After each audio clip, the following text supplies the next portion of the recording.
สถานีวิทยุกระจายเสียงแห่งประเทศไทยจังหวัดเชียงใหม่ AM 1476 กิโลเฮิรตซ์สถานีวิทยุภาคภาษาชาติพันธุ์แห่งเดียวในประเทศไทย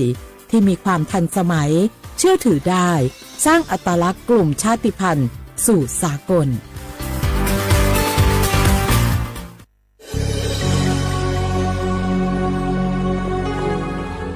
เกิดเป็นคนไทย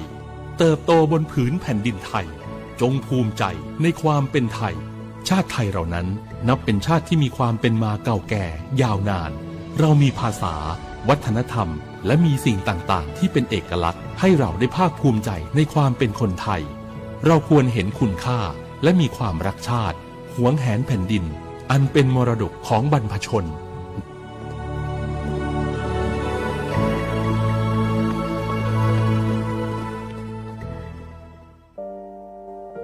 งาฮือละหุยาชอเจทอกาไทมีกเวจอมออเอโลอาสะเลไกเปวิทัปปะตองาฮือมีมาลูจาเวโยงาฮือมีเวอเอโลแลมีจอมอเวอปาโลเกโลมุนอมาโคโลโกอิเปเวโยงาฮือเตกาเลเลกางาฮือมีจอมอเอโลทะหะเวอคโลยอทะคาทากะดอนอเชตุโยงาออโตแลละหุชอเจเวอตาลาหุคอเป้าเสมานาคาโบเพวิโย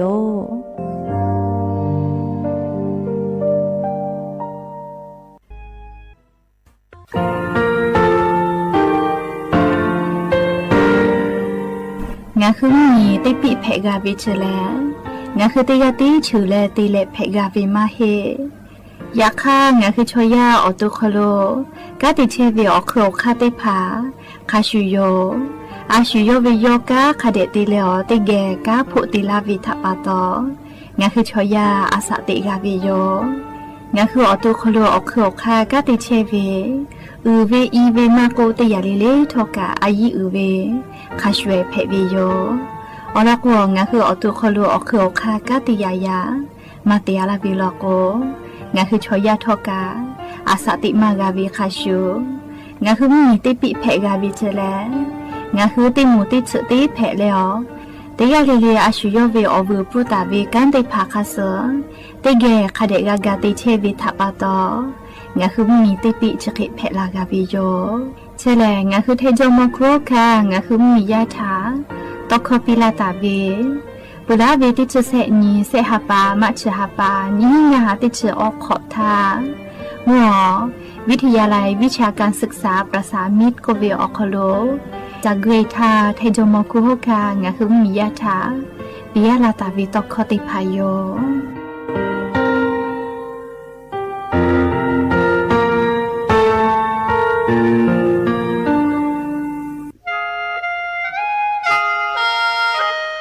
คณะรัฐมนตรีมติจอตาวิคาสนิชกอนิติชหปานิหิงหาขอจิสขอวิอยาวคโลมติจอเลจิชิตาวิคาสงาหุมมียาบะติเวพ่อปะหาจอเชเวงาคือไทยมีกขอเชียวิชอติภาทะบะติปีแต่กุเลจิชิตาวิคาสมีเวอเลี้ยวค่ามาตราติชสอคโลกุบตาเวงาคือมีอคโลชอตอชลุพ่อเวพระราชบัญญัตินิหิงาหันชนิขอคโลกุบตาวิคาสไทยมีกคโลพอลุลาเลเชลามอวิชอติภาและทะเบียนประวัติภาคเดเจจอวิชอติภาไทยมีกคโลลุลาตาวิมีเวอเลี้ยวค่ากฎหมายคาสคเดลุลาเลเชเพตุอโปงาคือมียติภาษาสถานะคนต่างด้าวเข้าเมืองโดยชอบกฎหมายก็เวบะติภาติปีแต่ก็แลจิชิตาวิโยเปิดตาเลมาตรา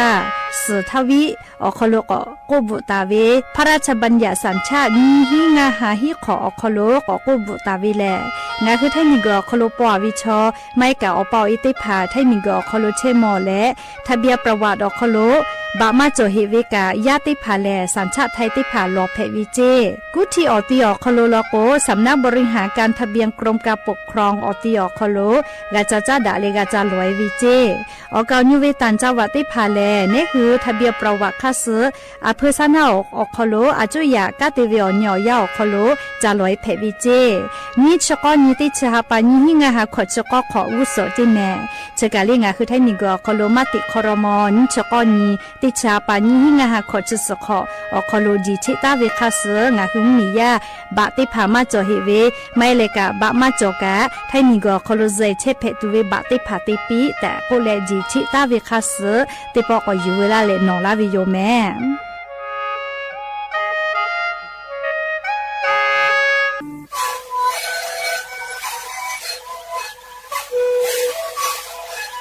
这里可能会让这些味儿烤出来，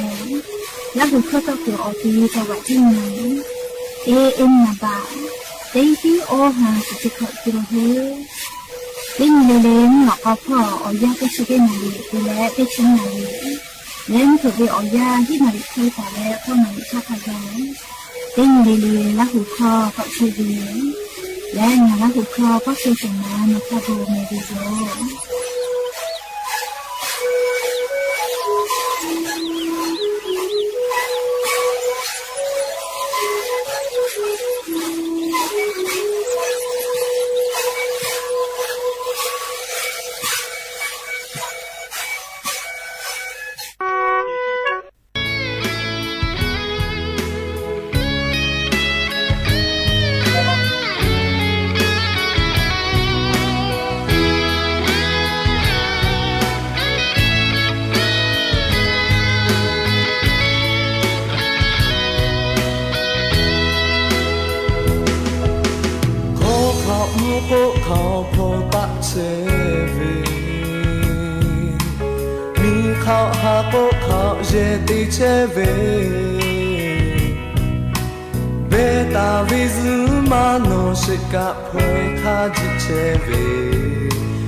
Go let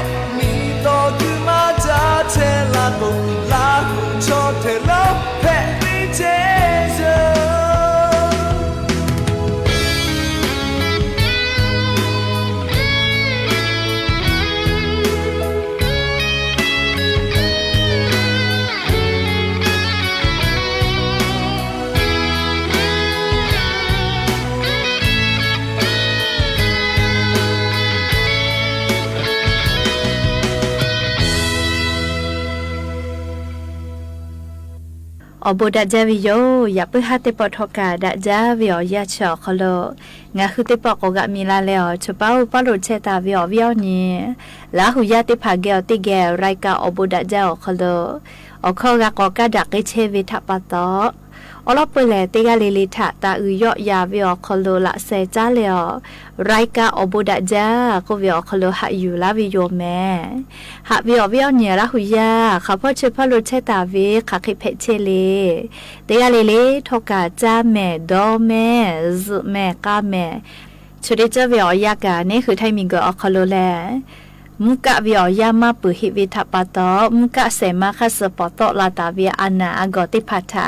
นี่คือตอดะเลอปูกากากิจูติกาเลเลทกาอาชุยอโตยอเยกาทะคเดนิหาซาดักิสิแม่และยันยิเวอยาเลจะได้สอคโลสเปเซนียันยิเลเตฮัปาจานาวริฮัปาคโลนิชฮีนีลันเพวิโยและจะขอนีฮีนิชขอขอหาวิโอวิโอเนี่ยรักหุยาติพาวเตฮาเลเลวิโอยาคโลฮีนาริควายตาและก็นาริชักไกเตฮาเลเลงาหุลาหุคอไรกาอบดะเจ้าคโลตอกไอเทวิโยวิทยุเรดิโอ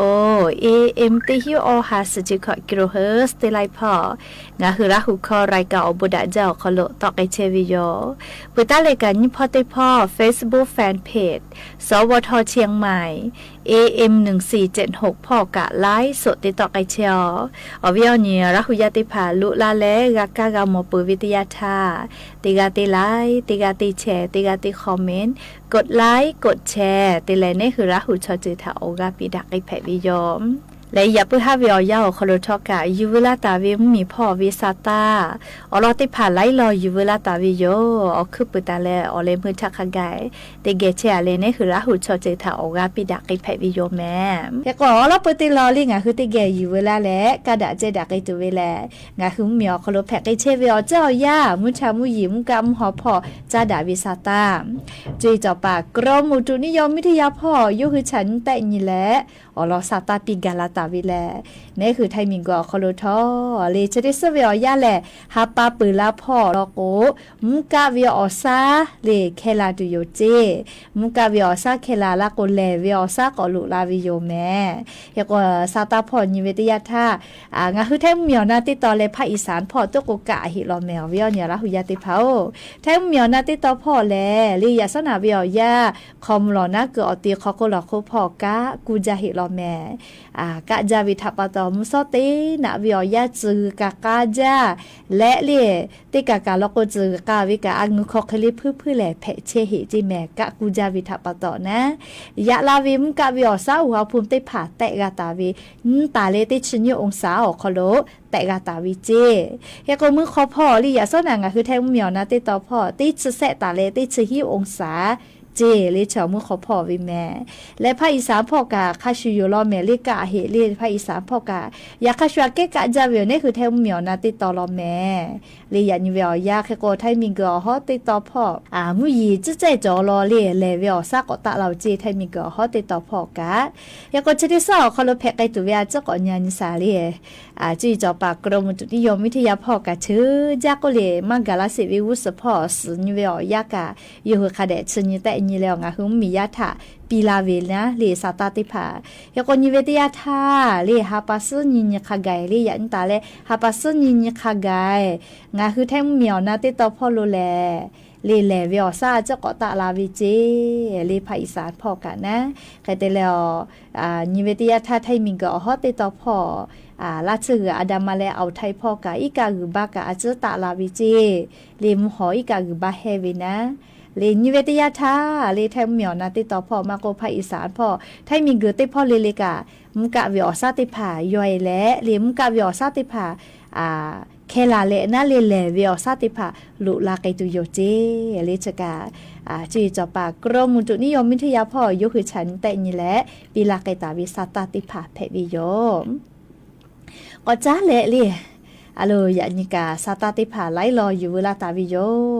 อวิญญาณละหุยาติผาจะได้คืองะคือไทมิงกอคโลกา กูให้เชเวเรียอานานาบือเชื้อไวรัสเรียเชื้อไวรัสเชื้อไวรัสเรียปานิสโกเวเรียปานิกโกเวนาเรียอานานาบือเชื้อกางาคือให้มีกอคอโลตุกมากาลาหิเจเวียเนี่ยละหุยาติเผามากาลาสิเจใครต่อเรียตาเกาะปูลุกหิจิแม่เรียมากาลาหิจิแม่งาคือให้มีกอคอโลมาโมหิเจเชื้อไวรัสเรียปานิสโกวิชเลียมาโมหิเจใครกองาคือมียักษ์ให้ต่อตาตือโกวินะแต่ผักก็จะตือใจแหละจะเขาใครก็ไกเวเรียวาสากาสาจามาเพเจก็แหละเรียเจ้าก็ไกเวกับมาจาลอเรียใครก็สาตาหาอยู่เวกะสติกาจอเวเรียอลอกงาคือไทยมิงกอคอโลกระทรวงสาธารณสุขพ่ออยู่หัวรอสาตาปิกาลาเวแลนี่คือไทยมิงกอคอโลอานานาบุชมาปอกาลาหิเจเฮก็อานาชแม่ค่ะเคเตแลลาเวเลก็เรียอานานาบุชแลเรียตุนุตุสะทะติเวลาเลนี่คือชอยาเกียวเปลาเวอานาจิแม่เชื้อไวรัสปานิสโควิดเลียงาคือตุนุตุสะทะติเวลาเลชอยาทะเปลาเวเจค่ะเคเตเปลาเวเลก็เรียอรอชกาจะก็มาลากาวิโยลิงาคือลาหุยาติกาเลกะมากะเกาะปูเกาะลือไอตัวปูนะนากาตัวปูเลใครเลก็เรียอานาชแลตุนุตุสะทะติเวลาแลชอยาเกียวเปลาเวอานานาบุเตอานาเพวิเจอลทาเลอลทาชอฮักกูคอเชเวเลปูนากูเกียวอลเพวิเจก็มาจันยเวทยาทาเลียวเวียเนี่ยละหุยาติเผาปูนักกูแม่เล่อานานาบือไล่จือปูเวลากูติลุแผ่เราก็มาปูนักกูเฉลี่ยฮักกูขอเชเวปูนักกูเล่เฮก็เชเวเล่ปูนักกูจอยอแผ่วิเจใครแต่ละยออีสติผาจ้าวิเจก็มาใครแต่ละเล่ตุนุตุสะติผาปูนักกูจ้าวิสติผาก็จ้าวิทับปะตอตุนุตุสะไล่จือเกี่ยวกับแป๊กไกวิเจเรียกใครแต่ละงาคือชอยาวติปอตุนุตุสะก็ทอกก็ดอสาก็จ้าวิทับปะตอชอยาเกี่ยวแป๊ลาวิเจชอแผ่ละก็ค่ะนะเฮก็ตุนุตุสะถ้าติเลตุนุตุสะแป๊กไกเวเลปูนักกูแผ่เวียตุนุตุสะก็แป๊กไกตุนุตุสะก็แผ่เลชอยาก็แป๊ลาเวเลติปอชอยาก็แผ่วิทยาทาชอยาชอยาก็แผ่วิเจเฮก็จะได้คือเลยอินเดียมเหมียวคโลแผ่มาจาโลแมชอกานาเวสกัสเวอลอโกเลอานานาบุชอหาซาตุนาชมาจอเจชอยาเกี่ยวแผ่วิทยาทาออชเปอร์เซตาเลสชงาเปอร์เซชอเซเวเจก็มาเวียเนี่ยราหุยาติเผาก็ตูวิทยานาโยเรียกโกอานาจะแผ่วิทยาท่าเนี่ยคือตัวโคโรนาวิอหิติผาค่ะเคจอวิเล่ก็เล่อรทาแหล่เล่กะนาชินาฮอนาชนะจื้อนาวิคลิกไอวิเจอะโลจะเคก็กว่าละคนเลยจื้อนาละเขากะเชมาเปียวแม่เล่จื้อนาวิคลิกไอเจเคเตก็ชะผู้เวลอนาวิซาชเวซาโหหาวิจะเคไกวิเจเคเตละเลียวปุมาเชลิวเนาะเนี่ยขอลุยวิทยาท่าอุเนาะเนี่ยเลาะนาวิจะก็มาโอเคเตละก็แลมานอมาเทมุยแหละลีเนี่ยหัวตัวเซวิเจเฮกว่าน่ะใช่ไหมเรียใครก็ติฝาโจเรียก็ติปอลีเลงอ่ะเฮตุนุตุสะจากทวาโกละเซคาเดชเจซาเปติเลคาเดชเจลีตุนุตุสะผู้เชวิชอติผากาทอกาดอเวลโกกะเรียหรือเลยไกสมาสติผาเรียตุนุตุสะจ้าวิเจียวิเรียตุนุตุสะจ้าวิออกไข่ต่อวิเคติผากาตาจ้าเจเรียหรือเลยกะเรียตุนุตุสะสาวิติผากาละเซตาอยู่ทอเจเรียอานานาบุชติผาจังว่าโลโกนาลีนี่คือชอยาเกียวแป้ลาวิเจยกว่านาชกะนาลีนิเวทยาทาอาซามีพ่อกากาเลาเจียกกางาคือไทยมิงเกเป้ากระทรวงสาธารณสุขพ่อก็เวคาเดกูเฮแลฟาตาวิเจจะปุยะคือพ่อกากะละนะมีลาวิชอคาเดแต่นี่แลฟาวิจิแม่และลิจากาลาปุเวลากกาชะแกไกจะมากาเปไกตัวปูเลฟาไกตัวหาซาไกตัวคาติภากากระทรวงสาธารณสุขพ่อยุหัวคากูเฮตาปุวิโยจิแม่โลมากาจอมาโมจออนากาเลมิงเกชะได้สอคโลเตปอเปิดติปอลาเชียวแม่ค่ะเคโกทอกาลิงคือกะซาตาพอหาอยู่แล้วเจ้ายาคาซึเนคือกะมีเลกูเฮกูฟากะตัวโปนะเลติกาเลกะซาตาติภากะค่ะเดพอหาอยู่แม่ฮาเวียเนระหุยาติเผากาลาตุเวดอนอเลนาฮับปัสฮีนี่ฮับปัฟิฟารีฮับปัทาแลงาคือไทยมิงกอคอโลแม่คือเวียนี่โยเลไลกะก็เวียโลแม่มาคือกะติไกกะดาวิมาโมเลบึจาก็โลแม่คือกอกะเลแม่กูบาเวจะเคติแพวแล เลติมาแผ่แม่ข้อพี่จอไว้แม่นมาโดจมาเกลือกับแผ่อเลวแม่กูมาไข่กับแผ่อเลแม่ลุยตูเตกับแผ่อนะอยากฆ่านอบาเวลโกเลชออาจุยารัฐบาเวเอกสารลิโกเวนะบามาแผ่เลบึจ้านักการเมืองขาเตะกับมาด่าก็เลยไม่คือกอตีหอกอะไรเลยแม่กูอยู่แล้วแค่ติบาเวมาแผ่แม่ตาเตแม่เลี้ยขอนอชัวยี่ก็กาอยู่เลยเตียละก็เลยถอกขอกากาเชลาเวมือฟุกากาปืลาเวแม่อ๋อแล้วก็เลยงาฮือแม่คือตัวเวลิมาติผ่าบาเวละก็ข้อพี่แหละถอกของาขออยู่ฮอเลยฟุกาเตมือบะขะไกเตมือบะไม่เตเซบะขะไกมือแผ่วิเจอะโลข้อพี่แหลอเลยแม่กูจะบาเวตาเตแม่เลยแม่ลุยตูติกามาแผ่น่าเลยจะบาเวเลยจะแค่เตผ่าเตมาแผ่เลยตาเตแม่มาติกือมาเตชอกตาเตเลยขามาบึกอาชิยอนี่มาขอไกเกือเลยเลกูแม่คือตัวเวลิมาชอหนูว่าติชมาอยากเวทาปะตอเลยหนูว่าอยากกับมากาน่าเลยเฮก็บึกแล้วเตเวกาตาเต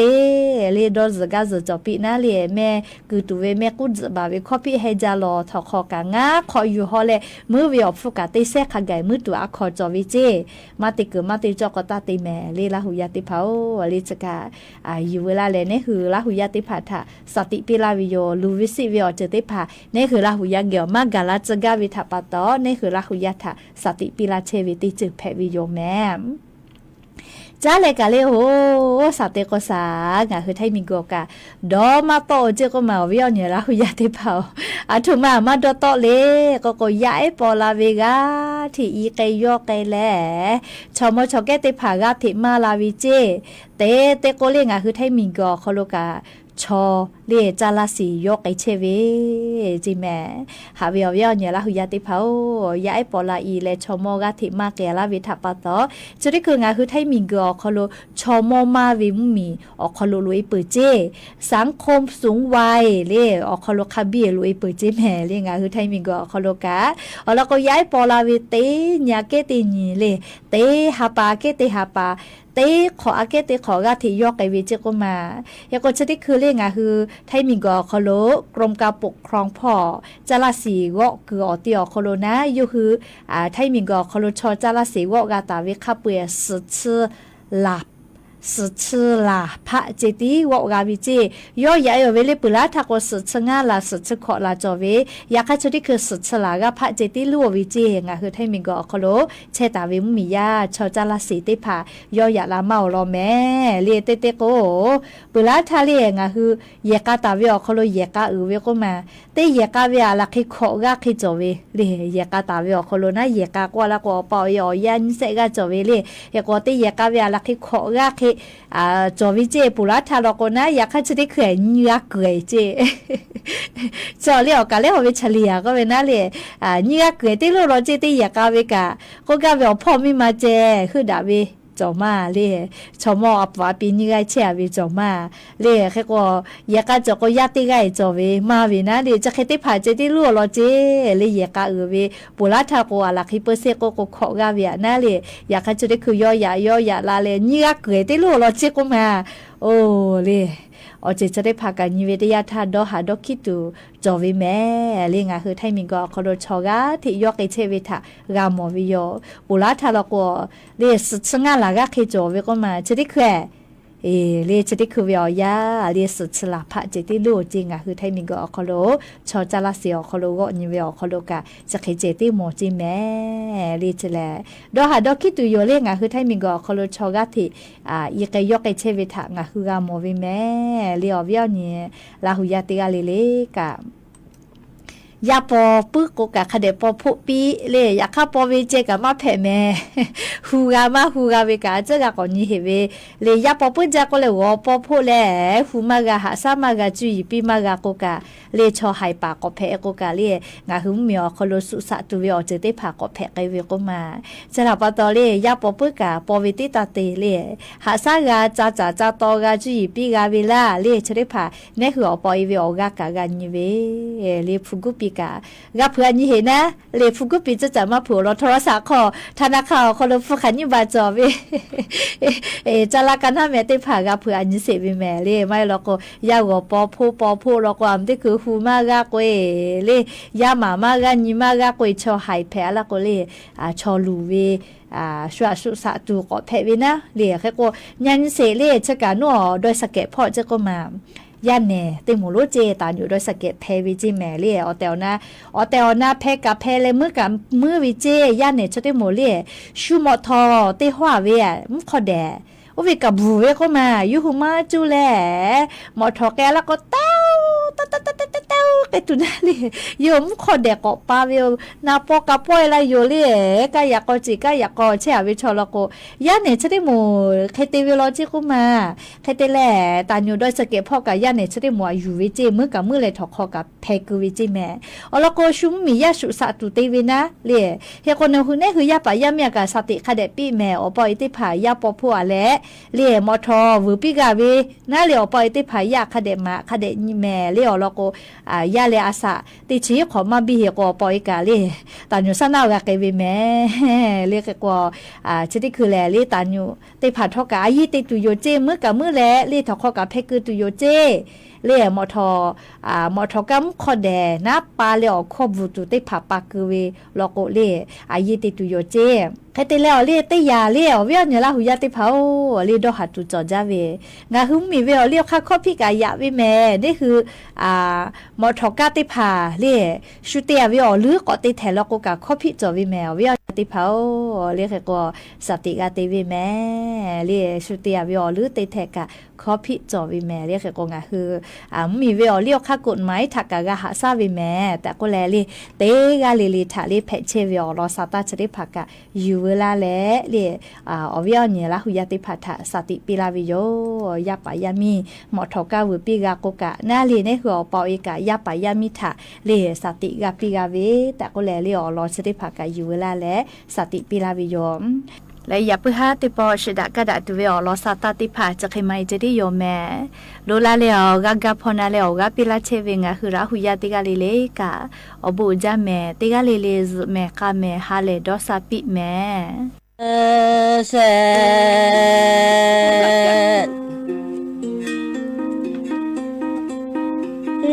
โตมาเย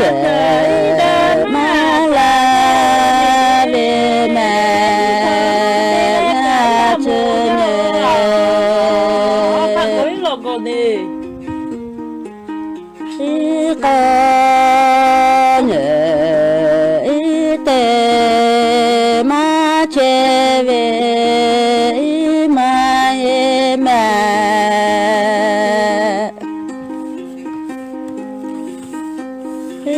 งา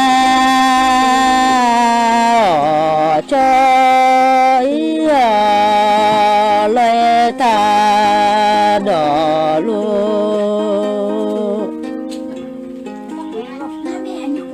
เตเก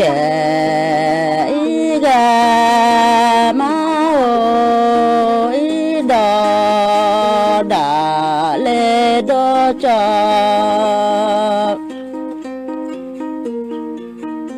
เนมาชาเลงาเกสเสมือ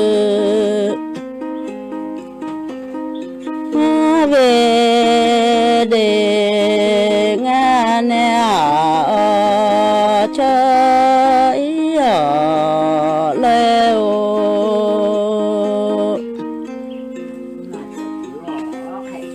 เลโคปื้อเธอแผ่โทมา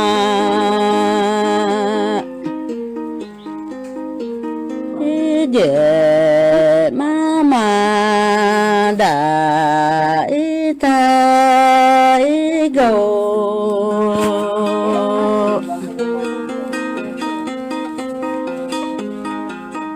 เลนจอยปามีมาเจอ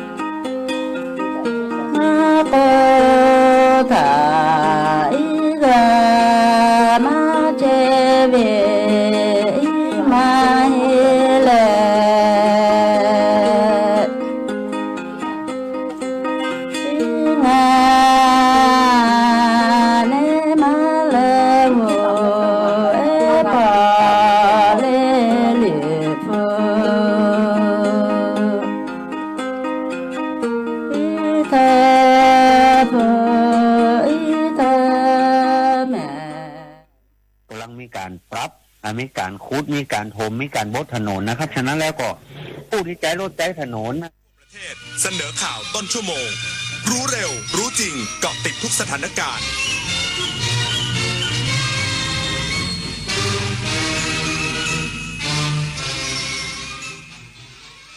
รับฟังข่าวต้นชั่วโมง 21 นาฬิกากับธราวุฒิวิชัยดิษฐ์ครับกระทรวงทรัพยากรธรรมชาติและสิ่งแวดล้อมคาดการณ์ภายในวันนี้จะสามารถควบคุมไฟป่าในพื้นที่เขาสามพระยาจังหวัดเพชรบุรีหลังระดมอากาศยานเข้าสนับสนุนปฏิบัติการดับไฟป่าอีกสักครู่กลับมาติดตามรายละเอียดครับ8 กุมภาพันธ์นี้ทุกเสียงคือพลังอย่าลืมไปใช้สิทธิ์เลือกตั้งสมาชิกสภาผู้แทนราษฎรและออกเสียงประชามติตั้งแต่เวลา 8 นาฬิกาถึง 17 นาฬิกาณหน่วยเลือกตั้งที่มีชื่อตรวจสอบรายชื่อผู้มีสิทธิ์ได้ที่ www.ect.go.th แอปพลิเคชัน Smart Vote หรือสายด่วน 1444 สร้างสรรค์ประเทศไทยพร้อมใจไปเลือกตั้งเมื่ออายุมากขึ้นเรื่องเล็กๆอาจทำให้ใจเราเหนื่อยล้าได้บางวันก็เครียดนอนไม่หลับใจไม่ค่อยสงบเพียงหยุดหายใจเข้ารู้ตัวหายใจออกอย่างผ่อนคลายฝึกสติวันละนิดช่วยให้ใจสงบลดความเครียดพอฝึกสติแล้วใจเบาขึ้นชีวิตก็มีความสุขมากขึ้นแสนอาลัยสมเด็จพระพันปีหลวงไทยทั้งปวงหมองหม่นก่นร่ำให้พระผู้เสด็จสู่ฟ้าสวรรคาลัยแนบดวงใจตามพระบาททุกชาติภพปวงประชาน้อมสำนึกในพระมหากรุณาธิคุณเป็นล้นพ้นอันหาที่สุดมิได้ข้าพระพุทธเจ้าคณะผู้บริหารข้าราชการและเจ้าหน้าที่สถานีวิทยุกระจายเสียงแห่งประเทศไทยกรมประชาสัมพันธ์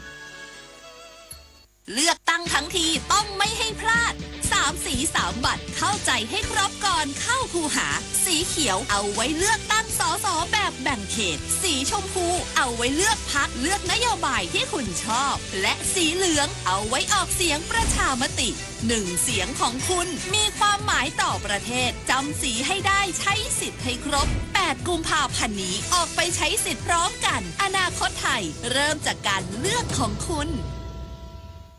กระทรวงทรัพยากรธรรมชาติและสิ่งแวดล้อมระดมอากาศยานเข้าปฏิบัติการดับไฟป่าในพื้นที่เขาสามพระยาจังหวัดเพชรบุรีคาดจะสามารถควบคุมไฟป่าได้ในวงจำกัดภายในวันนี้นางรวีวรรณ ภูริเดชปลัดกระทรวงทรัพยากรธรรมชาติและสิ่งแวดล้อมได้สั่งการด่วนระดมอากาศยานเข้าปฏิบัติการสนับสนุนการควบคุมและดับไฟป่าในพื้นที่เขาสามพระยาตำบลห้วยยางอำเภอชะอำจังหวัดเพชรบุรีหลังเกิดสถานการณ์ไฟป่าในพื้นที่เตรียมการประกาศเขตห้ามล่าสัตว์ป่าอยู่ใกล้โครงการศูนย์ศึกษาพัฒนาห้วยทรายอันเนื่องมาจากพระราชดำริโดยในการตะพันธ์พิสารสุขสกุลผู้ตรวจราชการกระทรวงทรัพยากรธรรมชาติและสิ่งแวดล้อมกล่าวว่าได้กำชับให้ศูนย์เทคโนโลยีดิจิทัลและอากาศยานส่งอากาศยานปีกปรึงขึ้นทำการบินสำรวจสถานการณ์โดยใช้กล้องตรวจจับความร้อนเพื่อประเมินแนวไฟจุดความร้อนและทิศทางการลุกลามของไฟพร้อมจัดส่งเฮลิคอปเตอร์ติดตั้งอุปกรณ์ตักน้ำเข้าดำเนินการทิ้งน้ำดับไฟจากอากาศยานควบคู่กับการปฏิบัติงานของกำลังเจ้าหน้าที่ภาคพื้นของกรมอุทยานแห่งชาติสัตว์ป่าและพันธุ์พืชอย่างใกล้ชิดทั้งนี้หน่วยงานในสังกัดกระทรวงทรัพยากรธรรมชาติและสิ่งแวดล้อมได้บูรณาการกำลังร่วมกันอย่างเต็มที่ภายใต้การกำกับดูแลของผู้อำนวยการสำนักงานทรัพยากรธรรมชาติและสิ่งแวดล้อมจังหวัดเพชรบุรีคาดว่าจะสามารถควบคุมสถานการณ์ไฟป่าให้อยู่ในวงจำกัดและยุติได้ภายในวันนี้ปิยาพันธ์ยางเทียนรายงานด้านจังหวัดชัยภูมิเร่งประชาสัมพันธ์เชิงรุกขอความร่วมมือเกษตรกรและผู้ประกอบการงดอ้อยเผานายวรสิทธิ์พุทธจีบปลัดจังหวัดชัยภูมิลงพื้นที่ตรวจตราและประชาสัมพันธ์ขอความร่วมมือจากผู้ประกอบการสถานีรับซื้อและขนถ่ายอ้อยที่บ้านโนนโกหมู่ที่10ตำบลบ้านเข้าอำเภอบ้านเข้าจังหวัดชัยภูมิโดยได้ชี้แจงทำความเข้าใจและขอความร่วมมือประชาชนให้งดเว้นการเผาในพื้นที่การเกษตรทั้งนี้ปลัดจังหวัดชัยภูมิได้ประชาสัมพันธ์และขอความร่วมมือแก่ผู้ประกอบการดังกล่าว ในการไม่รับซื้ออ้อยที่ผ่านการเผาไฟรวมทั้งขอให้ช่วยเฝ้าระวังและแจ้งข้อมูลในพื้นที่ที่มีความเสี่ยงในการเผาให้แก่เจ้าหน้าที่ด้านผู้ประกอบการได้มีการแจ้งว่าปัจจุบันเกษตรกรในพื้นที่มีการตัดอ้อยและนำมาจำหน่ายเพียง30%เท่านั้นจึงขอให้หน่วยงานที่เกี่ยวข้องช่วยประชาสัมพันธ์เพิ่มเติมเกี่ยวกับแนวทางการปฏิบัติหลังการตัดอ้อยและการเตรียมพื้นที่เพาะปลูกที่ถูกต้องโดยไม่มีการเผาในพื้นที่แปลงอีกต่อไปศาสตร์ว่องการดีสวทชัยภูมิรายงาน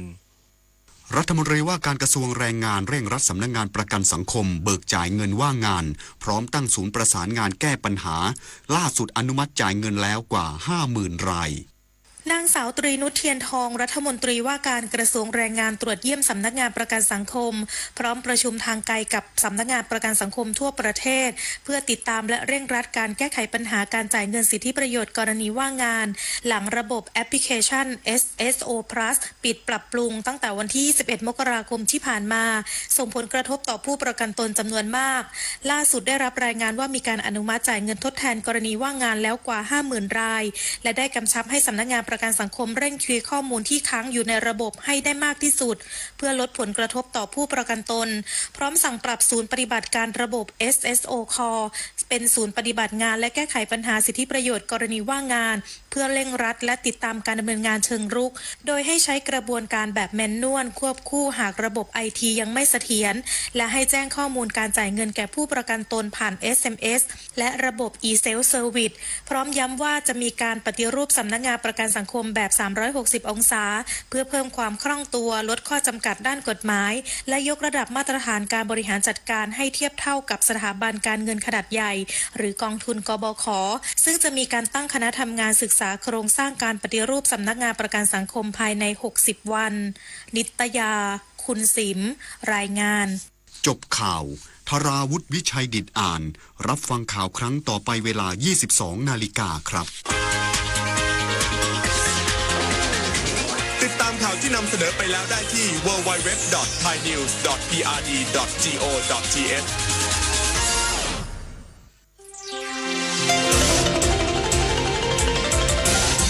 วิทยุแห่งประเทศไทยให้ความรู้คู่ความสุข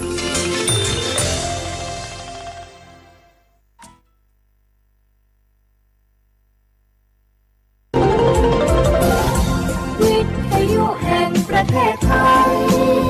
ให้ความรู้คู่ความสุข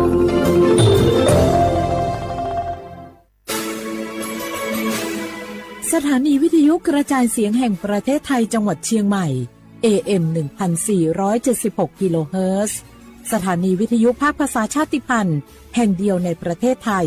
ที่มีความทันสมัยเชื่อถือได้สร้างอัตลักษณ์กลุ่มชาติพันธุ์สู่สากล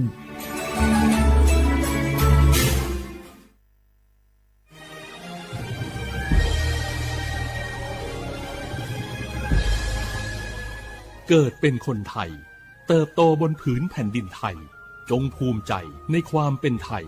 ชาติไทยเรานั้นนับเป็นชาติที่มีความเป็นมาเก่าแก่ยาวนานเรามีภาษาวัฒนธรรมและมีสิ่งต่างๆที่เป็นเอกลักษณ์ให้เราได้ภาคภูมิใจในความเป็นคนไทยเราควรเห็นคุณค่าและมีความรักชาติหวงแหนแผ่นดินอันเป็นมรดกของบรรพชนร่วมภาคภูมิใจในความเป็นไทย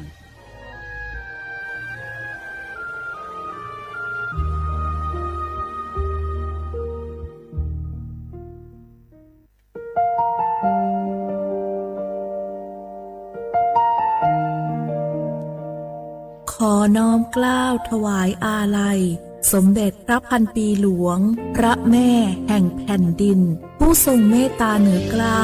ขอพระองค์เสด็จสู่สวรรคาลัยข้าพระพุทธเจ้าข้าราชการและเจ้าหน้าที่สถานีวิทยุกระจายเสียงแห่งประเทศไทยจังหวัดเชียงใหม่กรมประชาสัมพันธ์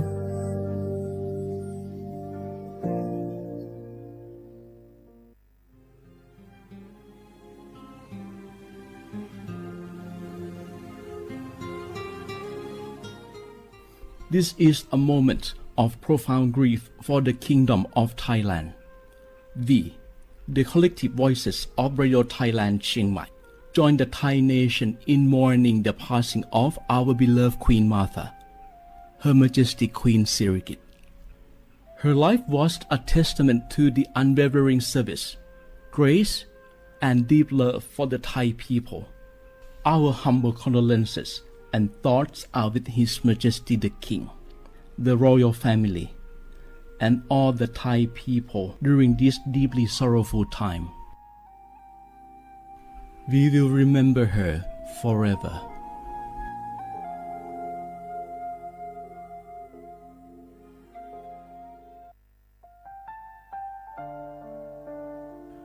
อาเดือไทยมิขอสงผาอามา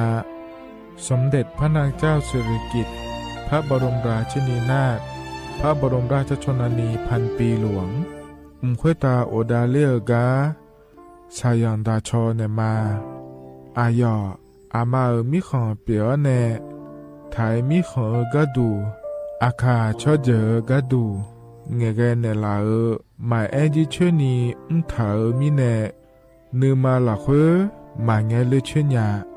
เธอมิเนอาดืมาโยหานาลูอายองเนเกเนโยเยบอเนมาอีนอายอมโดอาดืเนโอเอียเนควยตาโอดาเลมิเนนือมาหน่วยสาวเนวอโจโจเอเรญาอาดืมาโยหานาลูอายองนือมาละเควย่อจอนาลูเนือเกเนโยเยบอชอเนมางามาอาเขาชอเจโยกานาลู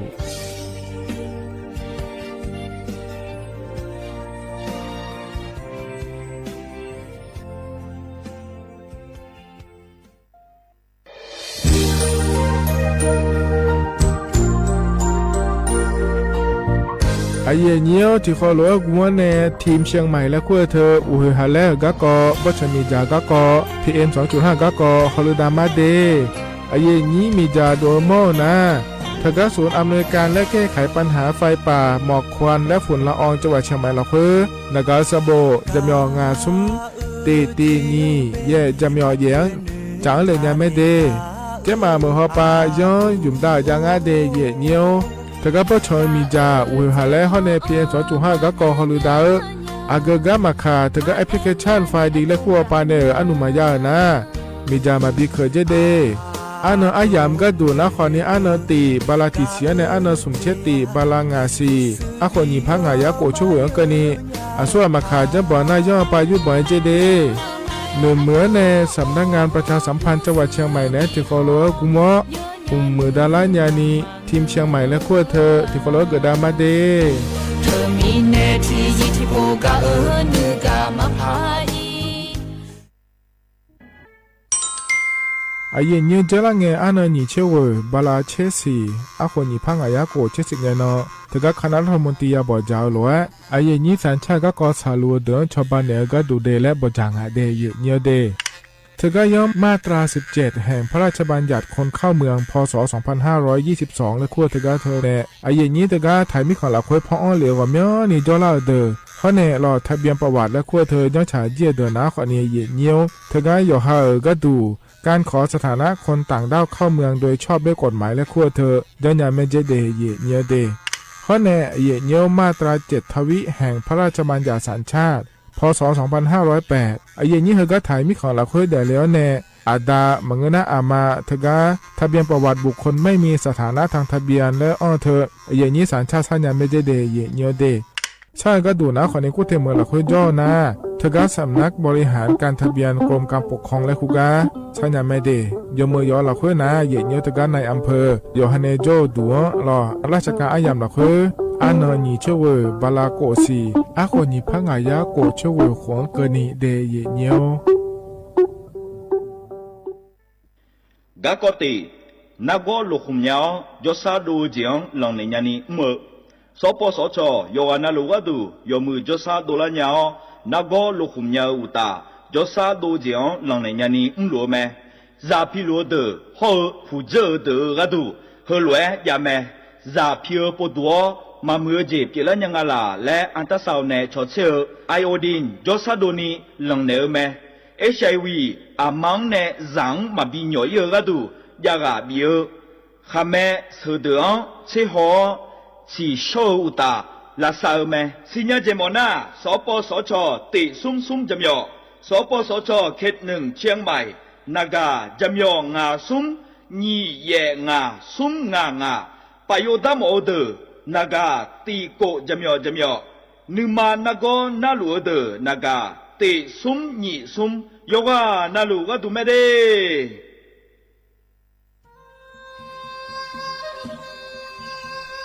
ยาโปนาลูเฮตาฮอดาเงอุเฮฮาเล PM 2.5 เฮมียดาลางาเลสีลางาอาดูมาเนจังเงดเจอปะปะกัวเงเจมีจาเคมีเนเฮดดตอลูชัวยามอดดลาเนมัวฟาเนียมามึงอะเดเมียนพีลาขบยานาลาฮอเนสาโกพปานากอขวานีเปียลายังาอาดูมาโยกานาลูกุมวเนมีจามาเคนีโยฮาเนยับมุนยับเพเลอเธอโลไทยเนเฉเนวิเกมีจามีกาพี่เขาเนบอชมีอาลานีอาบอที่ขอหลวงเขาที่ขอหลวงกุมารเนมีจาตาเคเดเหมือนเนโยฮานาหลวงอยู่เหมือนจะซาโดนีจอนยาผาเหมือนเนสำนักงานประชาสัมพันธ์ที่3กรมประชาสัมพันธ์พปาเนจากกาเงเด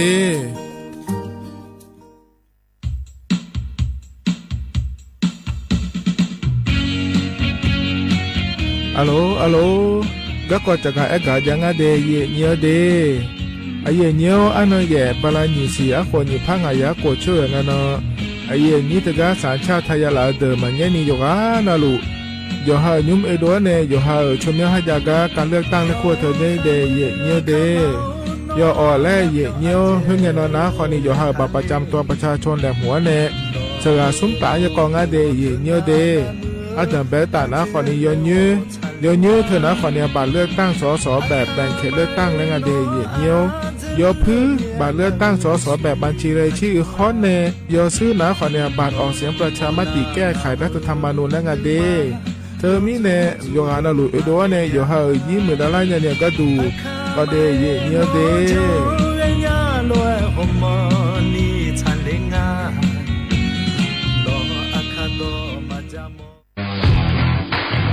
รัฐบาลไทยประกาศสงครามสแกมเมอร์รัฐบาลจึงได้ประกาศสงครามกับสแกมเมอร์ในฐานะที่สแกมเมอร์เป็นวาระแห่งชาติและในวันนี้ผมก็ได้ใช้โอกาสนี้มารายงานความคืบหน้าและเน้นย้ำถึงสิ่งที่เราต้องร่วมกันทำต่อไปรัฐบาลได้จัดตั้งคณะกรรมการอำนวยการป้องกันและปราบปรามอาชญากรรมทางเทคโนโลยีขึ้นมาโดยมีผมเป็นประธานด้วยตนเองเพื่อให้ทุกหน่วยงานทำงานไปในทิศทางเดียวกันเราได้มีการลงนามบันทึกความเข้าใจระหว่าง 15 หน่วยงานหลักทั้งภาครัฐและภาคเอกชนตลอดจนสถาบันการเงินเพื่ออุดช่องโหว่ทางการเงินและตัดเส้นทางเงินของกระบวนการอาชญากรรมเหล่านี้ให้สิ้นซากรวมพลังคนไทยต้านภัยสแปมเมอร์นายอนุทินชาญวีรกูลนายกรัฐมนตรี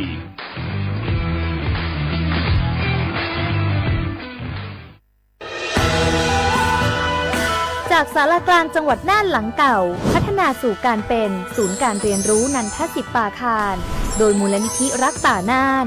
นับเป็นพระมหากรุณาธิคุณที่สมเด็จพระกนิษฐาธิราชเจ้ากรมสมเด็จพระเทพรัตนราชสุดาสยามบรมราชกุมารีได้พระราชทานนามนันทศิษย์ปาคารอันหมายถึงอาคารแห่งความรู้ทุกแขนงของจังหวัดน่านภายในประกอบด้วยห้องนิทรรศการเฉลิมพระเกียรติรัชกาลที่ 9 แสดงพระราชประวัติและพระราชกรณียกิจของพระผู้ทรงเป็นพลังแห่งแผ่นดินและต้นแบบของความเพียรรถพระที่นั่งอนุสรณ์แห่งการเสด็จเยี่ยมราษฎรในถิ่นทุรกันดารทั่วทุกภูมิภาคของไทยพิพิธภัณฑ์ศาลากลางจังหวัดน่านความทรงจำของอาคารหลังเก่าและการอนุรักษ์สิ่งสำคัญของเมืองน่านเทคโนโลยีกับมนุษย์จุดประกายความคิดสร้างสรรค์สู่การสร้างนวัตกรรมในอนาคตน่านซิมูเลชันแนวทางจัดการขยะที่ยั่งยืนเพื่อตระหนักถึงผลกระทบต่อสังคมเศรษฐกิจและสิ่งแวดล้อมห้องสมบัติน่านย้อนรอยสู่อดีตและความรุ่งเรืองของนครน่านผ่านเงินตราเครื่องเงินและผ้าทองเปิดให้เข้าชมฟรีไม่มีค่าใช้จ่ายตั้งแต่เวลา 9 นาฬิกาถึง 17 นาฬิกาหยุดทุกวันจันทร์และวันนักขัตฤกษ์ มาร่วมอนุรักษ์สืบสารสร้างสรรค์ศิลปะวัฒนธรรมและวิทยาศาสตร์ของเมืองน่านคุณค่าที่น่าภาคภูมิใจ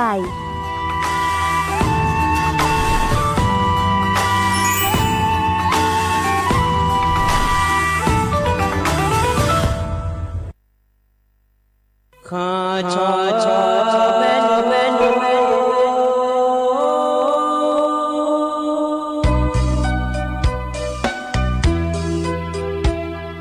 ซานีจอปูเลงะดอวทุยาคาเบซานีจอโมเลงะดองะชอยาคาเบชอพามาสิจอชาโล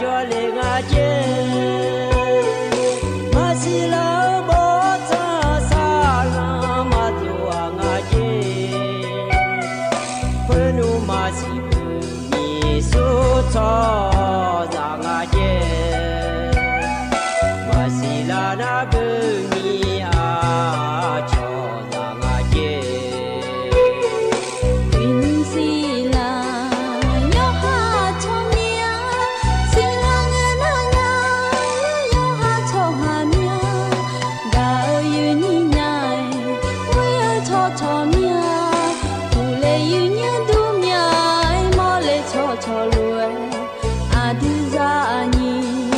tipo madale, some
จีพออุทุธรรมะเด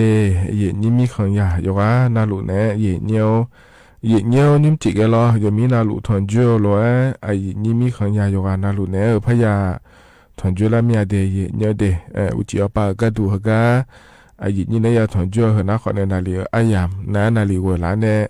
เชลังกะนี่ลอเย่เนียวนิมจิกะงานเนอายุเชมีเนี่ยยังมีนาลุทอนจูโลที่ขอรอจุดามาเย่เนี่ยลอเย่เนี่ยอินาลองะมาโดฮกามยอมัวดัวโอเลเนี่ยกำเลยมาเดี๋ยวนี่เดี๋ยวอุศเงี้ยเนี่ยทนจุลามาเย่เนี่ยหรอเธอเนี่ยเจริญเงี้ยมินเนาะเนี่ยหุ่นเงี้ยเนาะนะวันนาไทยเย่เนี่ยรออายาจันทันบิจามาขอนี่อินเนาะนะรอเนี่ยอุศอายามละคนเนี่ยเย่นี่เนี่ยทนจุลามาเดี๋ยวเนี่ยเด็กก็ขอเนี่ยมีก็อยากจะกะดันเนี่ยมาเย่เนี่ยหรอถึงมีเนี่ยรอนุ่มจิกที่ขอแล้วพระเจ้าดามาเย่เนี่ยเราก็เล่มถาขอเดียวมีก็หรอขนมอายามฮักเนาะรัวจักะดานในบิสิบิกามาเดน่าเยี่ยที่อนาตจะจ้าโลเหมือนก็จะเหมือนเราคุยลอมยอยาวอ้อนเนี่ยมีอุ้มดูตัวเด็กเลยหมดเมียเลยแล้วนะขอเนี่ยเราราชการอันน่ะยามเราคุยเนี่ยแม่ตัวจ้าขอนี่จ้าเลยเนี่ยแม่เดเยี่ยเดที่คนเราจะได้มาเยี่ยเหกันเนี่ยนะเยี่ยอันน่ะจะแม่จักะดานในบิสิบิกามาเดเยี่ยเดนิมจิฮกาเยนี่นะทอนจูลอเยนี่อดีอาคาอันนะคาลาตินาฉลังเดเยนี่บาลาสีนะขอเนี่ยทีซีอาขวน้ำมังที่โคงาเดไทยอันนะอินาวันพุธอันนี้เชยบาลาสีนะมกราคมลออาโคนะนี่พังายาโกช่วยงาเดเยนี่เห็นนะโคโตละโตลอเยนี่นะทอนจูนิมจิอายาเมื่อละคุยเดเยนี่เดกางานเนี่ยก็กลมท้ามายาจักรดันมีนายรอต่อชาติบิมแล้วพนาหดามายีเนียว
นะถ้าก็พอในบินหาดาวต่อชานะขอนี่เราเลยยิ่งเวกากา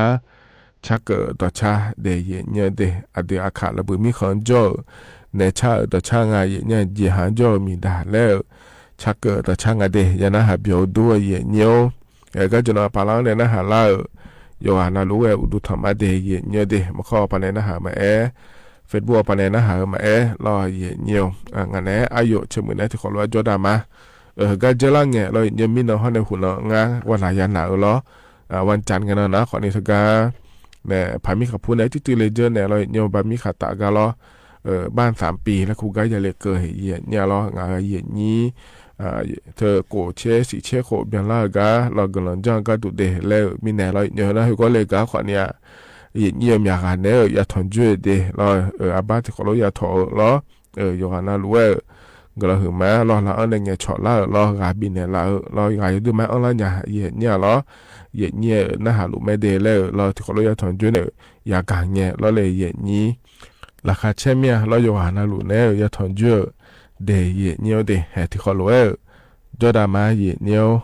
เหตุการณ์เนี่ยนะเราเนี่ยงานเนี่ยก็แหลมเท้าจะกะดันเนี่ยมาเดเนี่ยเดเนี่ยเหตุการณ์อันต่างแบบก็จะกะดันเนี่ยเหือนะเราเนี่ยอยู่ชักชดเชอพอปานเนี่ยจะกะก็เดเนี่ยเดอินาอันนี่เชสิเราเลยนี่อินาเนี่ยเราต่อปาอันนี่บาลาหน้าเฉลาเสียงก็นี่เนี่ยเดฮกาเดือไทยมีขอเนี่ยเราต่อปาก็ดูนะขอเนี่ยเจงาสิเดแล้วทุเรศจะกะเดเนี่ยเดฮกาเมื่อเราคุยขอนี่เราเนี่ยอยู่เจงานะขอเนี่ยเชสุมาเนี่ยเชื่อว่าองศาก็นี่จะยังไงเจเนี่ยเราอยู่ช่างเนี่ยนะขอเนี่ยนี่เชื่อว่าเนี่ยสุ่มเชื่อองศาก็นี่แล้วเราเนี่ยอันนั้นตอนต่อปาเราก็จะก็ดูปาก็ดูนะขอเนี่ยเจสันนิจงาสิเจเดเนี่ยเดถ้าก็นั่นต่อปาก็ดูนะขอเนี่ยนี่องศาเนี่ยเช่นนี่องศาก็นี่ละแล้วยังไงเดแล้วตัวจะกะกะงาเดเนี่ยเดถึงมีเนี่ยเราเนี่ยยุ่มเฮียนเฮียมเราคุยนะขอเนี่ยเจงาสิเดแล้วเราจะกะดันไหนเลยเราเนี่ยเธออยู่กันนะเราอยู่มาดูเขาหรือดันยาผายเราเนี่ยอยู่หายอเราคุยอยู่หาอีกคนเราคุยเราอยามาชอบมองมามารู้แล้วยอสายตัวโลแล้วก็ย้ายตัวโลแล้วจอนะขอเนี่ยเราเขาหรือดันไหนยาผายแล้วจะกะดันไหนเนี่ยบิสิบิกาเลยเดยุ่มเลยเดเนี่ยเดเห็นนะขอเนี่ยอันดับแบบก็เกาะรอเนี่ยอันนั้นใจที่ก็ดูนะขอเนี่ยการเลือกตั้งก็เกาะเนี่ยหรอการเลือกตั้งก็เกาะเกินนะเราเนี่ยเหรอก็ชอบการเลือกตั้งล่วงหน้าแล้วคู่งานเราเนี่ยนี้เดือไทยมีของเราคุยนะอันนั้นบาลานีซีคนนี้พังอายาโกช่วยกันเนาะที่ขอรู้ไทยมีคนเดียวเนี่ยชดเชดาอันนั้นไหมเนี่ยเกินนะขอเนี่ยเชนเชติเนาะมึงน่ะมาพยายามไม่เดยเนี่ยเดกละเพลาดื้อแม่เนี่ยเดน่าล้อเนี่ยเพื่อนเนาะมาดอนเดินนะเราเลยเนี่ยเถอะกะอันนั้นตีบาลาเยซีคนนี้พังอายาโกช่วยเงี้ยเนาะเราให้เถอะกะชอบการเลือกตั้งล่วงหน้าแล้วคู่หันเอาคนในงานนะมึงพยายามไม่เดยเนี่ยเดกละชอบแม่เนี่ยถึงไม่ได้เหรอ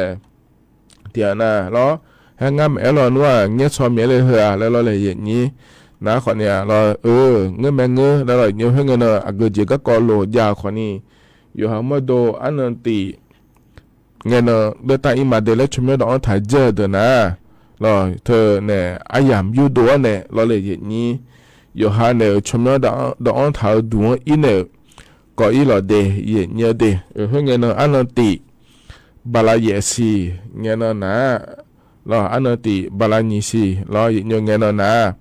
เธอเชื่อนี่ตายาวแต่งเดยเนี่ยเดการเลือกตั้งสมาชิกสภาผู้แทนราษฎรแบบบัญชีรายชื่อเขาเนี่ยเราเขตเลือกตั้งและขั้วเธอนี่ตายาวแต่งเนี่ยเหรอแต่การเลือกตั้งล้วนหน้าและขั้วเธอเจอเดอมาเนี่ยเราอันนั้นติเงินก็เดินเดสัวเดือเขตละขั้วสสบิกมอนยาเราอยู่เนี่ยต่างก็เนี่ยเราเนี่ยพรรคการเมืองและคงอะไรเนี่ยอามุเดพอเราสสรัฐบาลบิกมอนยาแล้วก็ทำได้เนี่ยเดเธอนี่ตาแต่งเราเนี่ยนะเราอันนั้นติเงินเธอก็ ya je ma je nga chom ya hu ba je ha mo ja ne ga je ma mo la ko ga ja ja le de i kho le ma sa mo nya le lo chom do je ma le lo nya yo ma ta ga ayam bi ne nge ne lo ni ga ke le ana ti nge no lo ba la ni xian ko na hu ba ana ye nge no ti po leพยากรณ์สิเดเยเนเดเฮgaเฮชมจะไม่ยอนถามแม่เยเนี่ยการออกเสียงประชามติและคู่งาไอเยเนียวรัฐธรรมนูญก็ก่ออเดือไทยมีของคืออยู่เมื่อคือดูเดือยังคือพาหมอเมียโลมาพาหมอเมียโลแล้วบีก่อเธอเดเยเนียวเดอันเยเงินที่โปและพยากรณ์สิเดเยเนียวเดถึงไม่ได้ยินจอลูอายามจะยุดตัวเนี่ยก่อยิงอาเดเยเนียวเดไม่ได้หมายหัวปลาชุดไม่ร้องฐานแล้วตีเงินก็มาเดี๋ยวร้องถ่ายเดี๋ยวอย่าสิญญาเนี่ยเลยเนี่ยอายามยุดตัวเนี่ยอินยาผาแล้วจะกะเดินเนี่ยเลยเนี่ยแล้วถึงก็กตไปในจะกะอากาศดูเลยหลังร้อยเนี่ยถึงก็หัวเรารอชดเชงเงินนะคนเนี่ยเดือดไทยมีของแต่มันเงือล้อที่น่าชดมีของอีโดเนี่ยจ่อเยอะเลยเนี่ยจ่อเยอะเธอนะคนเนี่ยก็จำจ่อเยอะแต่มันเงือล้อเนี่ยสมบูรณ์จ่อเดือดคนนี้จ่อยาจีจ่ายบ่พอจ่อเนี่ยหาจีเนี่ยจ่อเยอะเดือดคนนี้จ่อแล้วรอเนี่ยเดี๋ยวมีเจล้วนเนี่ยเยอะเดือจ่องานเนี่ยอย่างนี้ที่ไม่แน่คือบาไทยมีของละเพื่อมายาจ่อเนี่ยเนี่ยไปยาจ่อเดือและยาเกินงานเลยนี้ขอเนี่ยเลือกตั้งแล้วเธออยู่นะหลวงก็เลยเนี่ยผายแล้วรออยู่กันนะหลวงบีจะเกินอะไรดอกตัวหลวงเธอก็รออีนุ่มชิมแล้วน้องเธอนะขอเนี่ยที่ยาสมเชียงงานมีของเนี่ยแล้วเลยนี้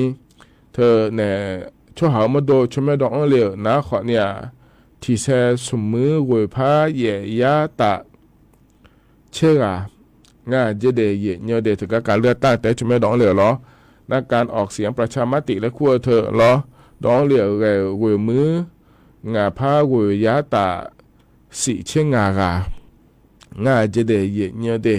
เธอมีเนี่ยล้อเยเนียวเฮกาไทยมีของเราเคยแต่มังเงอเยเนี่ยชวนมีของจ่อขอนี่ล้อเลยเยนี้เธอเนี่ยไทยช่วยหาเลือกตั้งยาลาเดินนะเจรังเงชไม่บินองเจองาล้อเยเนียวอันนั้นอายามอยู่หามีของเราเคยจ่อเธอเลือกตั้งเดินยาละไม่เดแล้วเราจากการอากาศโดเหลือนะมันเงี้ยเนี่ยเราเลือกตั้งอีหลอดเดก็อีหลอดเดเยเนี่ยเดถึงมีเนี่ยเราเยเนี่ยก็ถ่ายมีของเราเพื่อแต่มันเงือขอนี่เราเลยเยเนี่ยชนมีของจ่อขอเราสชเชื่อแต่มันเงือเราเลยเยเนี่ยถือการออกเสียงประชามติและขั้วเธอขอเนี่ยจ่อเนี่ยไม่เดเยเนี่ยเดและจากการอากาศเกินไหนเนี่ยบีซีบีกาและเดเยเนี่ยเห็นนะขอเนี่ยยุ่มเฮกาลอยเนี่ยอัดดังไปอายามเฮล้อจะกะเอกาด้านในบิสิบิกาเดเฮกาหนาวในล้อเวกาชักตะชาติบุมเล่พนาหดามาเยเนียว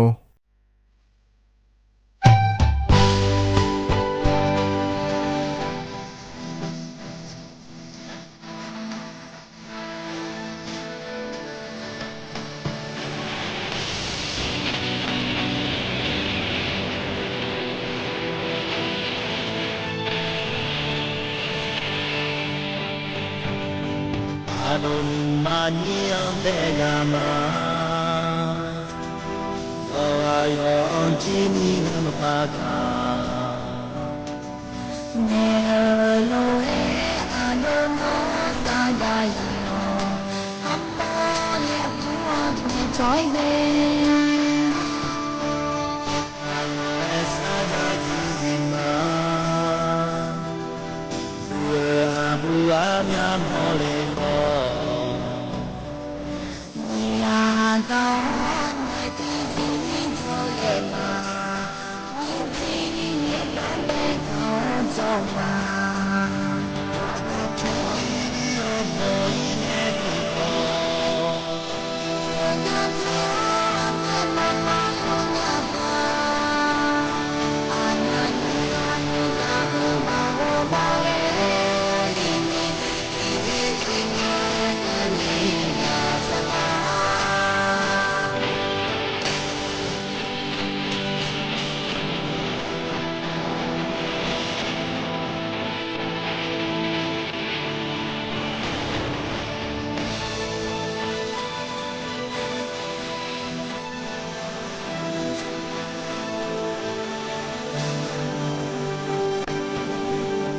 လုံးမညအောင်ပဲကမှာရောကြည့်မိနမဖာတာလုံးအလုံးတော့ပါကြရောအမောလည်းဘူးအောင်ချွိုင်းနေစာကြဒီမှာဘူလာမြတ်မော်လေး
แต่น่าต่อชาใจที่บิยุมเรานิ่มจีกายเนี้ย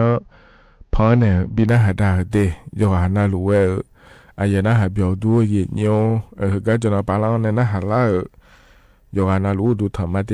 ลองงานแน่อายุเชื่อเหมือนในก็มีมั่วดูล้อสวทเชียงใหม่แบะรอเยเนียวนาลีเชี่ยหลังเกินนี่ล้อที่ขอรวยแล้วยอดามาเยเนียก็ในนะรอเยเนียวก็กอแลมถ้าพระจักาเอกาดัดเนียเดเยเนียวเดเจลังเงะล้อเยเนียวชอบใบเกิดและคู่งานเราในเยนี้ยาเดเลนะอำเภอจากอีเนอเสือทิตายาละแม่เราเลยเยนี้ใบสูติบัตรและคู่งานเดเยเนียเดโยมยาเงะเกิดเกิดยาเยเนี่ยใบสูติบัตรล้อเดเลียกายาเหลียวเสือเฮตานะเราเลยนี้ทิตาแต่มีเนเราเนียวที่อานาเราเลยคือลังเงะเกินเนี่ยอยู่มิเนเราจอยกะกุญญะเราเลยเยนี้จอยกะกุญญะเราผีกะกุญญะเลิกเราชอบการเคลือบบัตรและคู่งานเทเยเนี่ยหรอการเคลือบบัตรแล้วเถอะหน้าเราอย่างเนี่ยเขาก็มาบีจอยเยอะมาบีผีเยอะก็ดูเลิกเราอีจุมาอีจุอะไรเขาจะมาละจอมาละจอยาก็ดูเดเลิกแบบจะชวนโยเขาเลยจังรู้เราอย่างเนี่ยเขาก็เสียกืนเลยเราจังเยอะจังอาเทเยเนี่ยเราอย่างเนี่ยการเคลือบบัตรแล้วเราอย่างเนี่ยผมเนี่ยในปียุ่มยาก็ดูเดเลยเรายอมยากะเกจงหาอย่างเนี่ยให้ทุลจอยนะเอกสารเธอมาพายุมเนี่ยในเปียเดทัจอีเดและเกิดขอนี้จงอาเทเยเนี่ยหรอเธอมีแน่เราเดเยเนี่ยเดก็ก่อหือก่อละคุยนะเธอก็กรมการปกครองและคุ้มอาเทเยเนี่ยอำเภอหุ้มเอาปานในงานในเยนี้ในจักรเอกาโดเหลือนะเราเนี่ยเธอก็สระใบเกิดและคู่เธอเราอย่างนี้ทุลจงอีเธอจอยมางานเดและทุลเกิดงานเทเนี่ยอายุที่ร้อยยุ่มยาแม่เจเยเนี่ยอีที่ร้อยยุ่มยาแม่เจเดเนี่ยมาดอกขวางี้เดและทุร้อยจากการแอกางาเดเยเนียวเราส่วนงานนี้เกิดแล้วล้อเยนี่เทียนะเฮเสือที่ตะแต่ไม่เราเยเนี่ยเยจะทะเบียนบ้านเราทะเบียนบ้านนี่ก็เราหน้าว่าพัดดุมในยาเหลียหน้าพัดดุมไม่ได้เฮือเสือยุทธาขอนี้มาช้าล้อเยเนียวพัดดุมอยู่ที่ตีแล้วก็เราเลยเยนี่ทะเบียนบ้านหุ่มมาล้อเยเนี่ยหุ่มเราหน้าว่าที่จะมาเจ้าของล้อเยมทันยาแม่เยเนี่ยบาประชาชนขอนี้ก็เจอมิเนเราเยอะมาจ่อเอียพอไปน้องถาขอนี้ล้อไอ้ขอเนี่ยใบเกิดเธอหนาเราเนี่ยเธอเสือทิตาแต่มิเนล้อยังขอเธอนะมาของแล้วก็มิเนเดี๋ยวนะจ่อยก็กูมิเนทัวร์ล้อมาบีจ่อเอียก็ดูมาบีผีเอียก็ดูเลยเจ้าเธอล้ออำเภอปานในจักรไอ้กานะตัวเดี๋ยวมางานเจ้าเนี่ยแม่แล้วตัวก็งานเถอะเนี่ยไอ้ขอเนี่ยยอมมาเดี๋ยวมาเจ๊งเงินโลละเนี่ยดูเฮก็ผมอยากยุ่งเงี้ยเจ้าหน้าที่ป่าผมยุ่งเด็ดๆแล้วเนี่ยก็อาจจะมาขาแล้วอย่าบ่นหลังเงี้ยเราอย่างเดียวเฮก็บ่นเงี้ยเฮจีสั่งอะไรไอ้แต่งอะไรเยเนี่ยเราไอ้ขอเลยยอมปากกาแล้วคงเราสมบูรณ์เจ แล้วซีซองเนี่ยมาบิวเยอะเดินในบนเนี่ยมาเจมังงาเดเดินอย่างไม่เดแล้วตัวก็งาเถียเนี่ยเถียนั่นเนี่ยดอกมิเนี่ยล้อเนี่ยอยู่หาเมื่อตัวไปเกิดเธอจ่อยงาเลยแล้วชอการเคลือบบัตรเลยจังถ่ายเธอเดินอย่างไม่รู้แล้วนะหาเดินนะขอเนี่ยเดินอย่างไม่เดเจมังงาเดแล้วจะกะเอกาดาเนี่ยบิสิบิกาเลยเดเนี่ยเดขณะขอเนี่ยเฮกายมยากาเดินยาโลมาเดินยาโลจ่อยาโลจัวโลแล้วรอเนี่ยดอกมิเนี่ยรอบิสิญากัดดูเดแล้วจะกะเอกาดาเนี่ยบิสิบิกาเลยเดเนี่ยเดอันนั้นยังพาเกยาที่ก่อนเลยจะกะเอกาด้านไหนเนี่ยทกาสำนักงานคณะกรรมการควบสำนักงานคณะกรรมการอาหารและยาและคงอาถรรพ์ยาล้ออยและควาเดียเนี่ยเดี๋ยวอยู่มุจฉาโดพอปาฮอลดาที่มาที่มุแม่เนี่ยล้อเนี่ยยุ่มแห่ฮอลวยจนแบบนี้จ้องอาเจียเนี่ยล้อตัวรถถังจังเดียแล้วก็ดูเปลี่ยนเลยเดียเนี่ยเดี๋ยวยุ่มล้อชอบปากกาและคงอะไรเนี่ยจะหาเจ้าปากกาที่เดินแล้วยังอาถรรพ์เนี่ยล้อปากกาล้อเนี่ยปากกาฉีดล้อน้ำหนักแล้วก็เรามาดูเขาบิกาคาเลรออย่างเนี่ยที่อาณาอยู่หามาดูเยอะๆอยู่งานเจเลยอย่างนี้แต่การมาดูเขาเธอบิกาคาเลก็ดูเดแล้วอย่างนี้แต่การนักก็เราเบาหวานแล้วขั้วเธอเดือดเปรี้ยวเดือดน่าชิญาแม่อย่างนี้ก็เจน่าล้อดัดดูล้อดัดขอดัดดูเธอหรือดูเลยเนี่ยล้ออยู่หาก็ให้เจ้าเธอโดยจ่อยล้ออย่างนี้แล้วอย่าจองอะไรอย่างนี้แต่การนักก็มาบิเปล่าก็ดูเดเราเบาหวานแล้วขั้วเธอเรานักก็ล้วนหน้าเถอะนะหมอเราเขาก็ดัดดูบินไหนเนี่ยบิจอเลยง่ายอย่างนี้หรอเธอก็เนี่ยนักก็ลาสาก็ดูเดแล้วง่ายในอย่างนี้น่าเทียน่ะยกของอาเจเรามาดูยกอาเจคนเจเนี่ย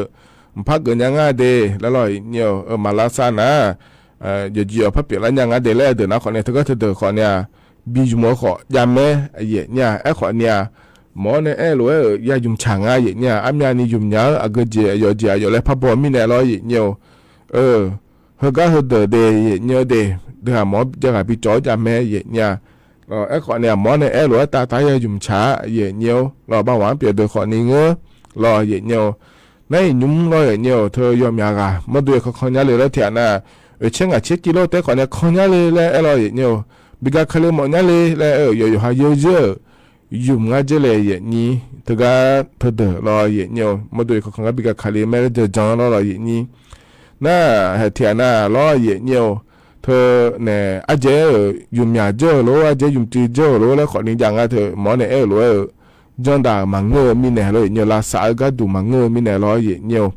เธอมีเนี่ยรอยุ่มยากะรอเนี่ยแง่พัชชุลังอาเจเนี่ยหรอน่าอย่าจีอย่าพอยองคนนี้เดือดลังอาเจเดเนี่ยเดมาดูเรามาดู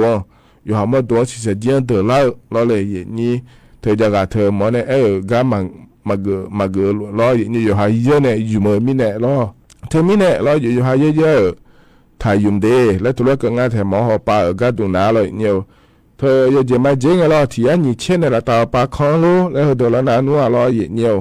หมอจะก็อินเนี่ยหมอแล้วเราพักอะไรเมียเลยแล้วเรามาลาซานะคนเนี่ยจะก็เปรับเมียเหือแล้วเราเลยนี่ชาวบ้านเนี่ยละเสร็จแล้วหมอจะก็อินเนี่ยนักก็เลยส่งอะไรเนี่ยยกอาเจคนเจอรอเนี่ยอากูอายะจิโลเนี่ยละตาหอปลานาเดถึงมีในลาซาอิงเนี่ยนะเหือหมอเนี่ยหรือเกิดด้านนั้นว่าเกิดหยางาจ้องหยางาเนี่ยจะก็จ่อขึ้นนะล้อไอ้คนนี้อยู่หา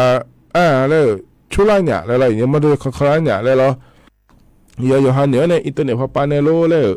เธอก็เธอเยอะแล้วเนี่ยทุเรศอยู่มาเธอมาจ้องหยาจีเดย์เนี่ยเดย์อยู่หามาดูเดือดละงาจีเนี่ยนักก็ปีละงาจีเนี่ยเดย์ที่มีในตัวรถถังจังเดย์แล้วอยู่หาเรารู้ว่าจ้องหยาผายล้อจะก็ด่านเนี่ยบิสิบิกาเลยเดย์เนี่ยเดย์มีในหัวหน้าขอเนี่ยเฮก็เนี่ยจะก็ด่านเนี่ยบิสิบิกาเดย์เนี่ยกันเนี่ยนะยามก็จะล่าเฮเดอาเยชาก็แล้วบินาดากมาเนี่ยนี่มันก็พอในบินาดานะขอในอาบอลิกอแล้วเนี่ยในชาดช่างอเดอาเยชาแล้วก็บินาดาเนี่ยอายามเจียนะก็อิมาแล้วอุจิยุเมเดคันสอลักขัดเชตานิทุละเนี่ยแล้วเนี่ยนาฬิกาแล้วเนี่ยก็หลังเกินในที่ขอแล้วแล้วพัฒนจุลามาก็อิมาเดอุดุธรรมะ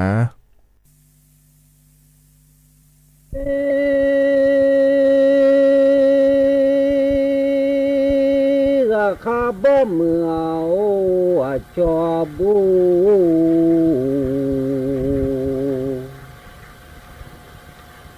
นอนเนสสะสุบุรานีเลเลมู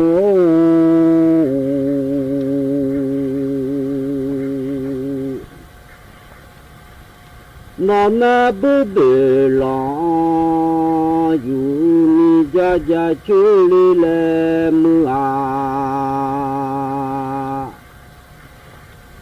คนบุเบลองอยู่จะชุชาผางาลี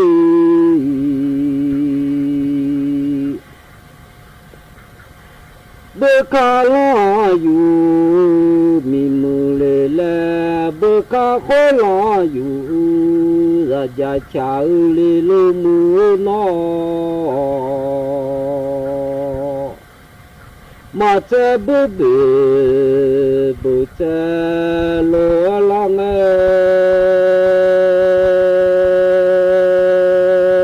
ชื่อพายนิจิดามายดูซาเลชาลีลู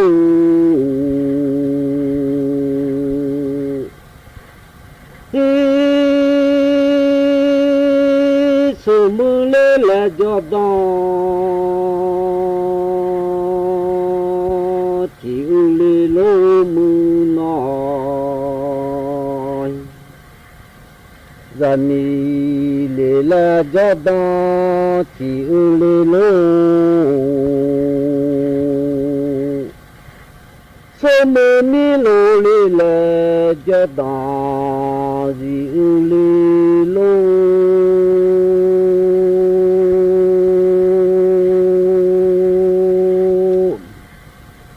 แม่เบลเลดามาขยามู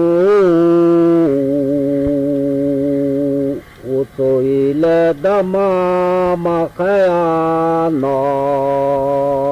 ยเรือใช้เลดามาแม่เลกายา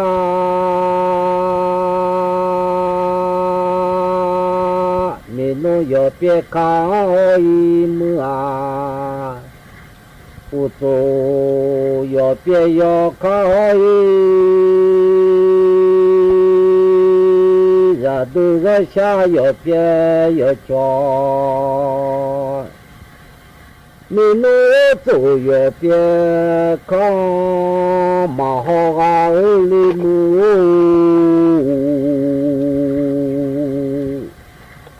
ดอเพมือชงเจ้าดุง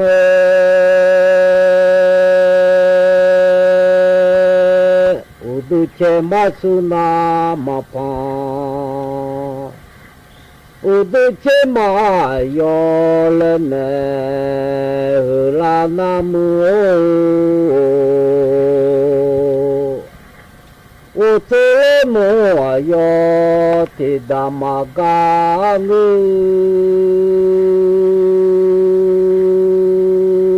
ระบรายุทสายดากามังอุดุเชมัทสายดากาลามาจี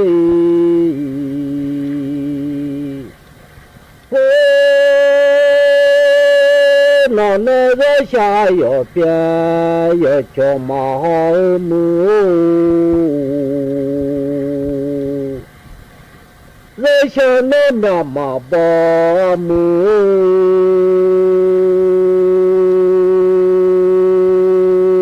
ระบนามาบอนากลอย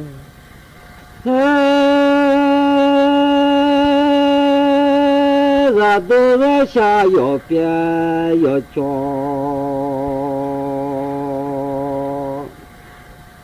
มาฮอลนาลีอามู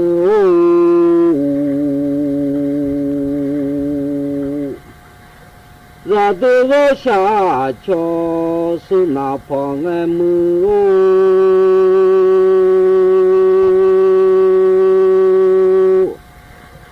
ร波热有是那么胖了那一，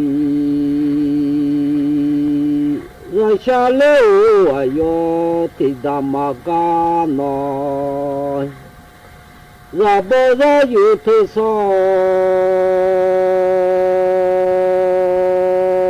要大嘎拉马吉，要下面么哦。热下来么我要提的，马子安那么，热波热有特色，要提着拉马吉，米努左右别看么那。热的热下要别要叫，么，可别提供比比，别切马路的长大卡布。你叫的公叫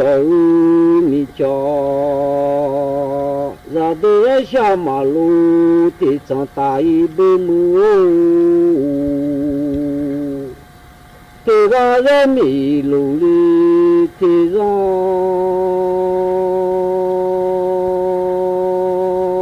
马下里你叫俺么啊？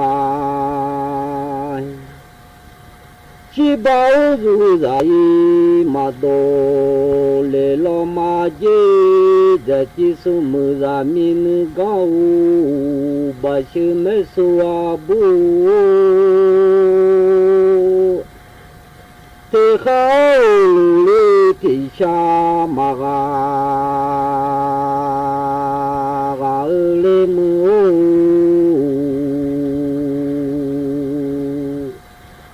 可好心儿下马扎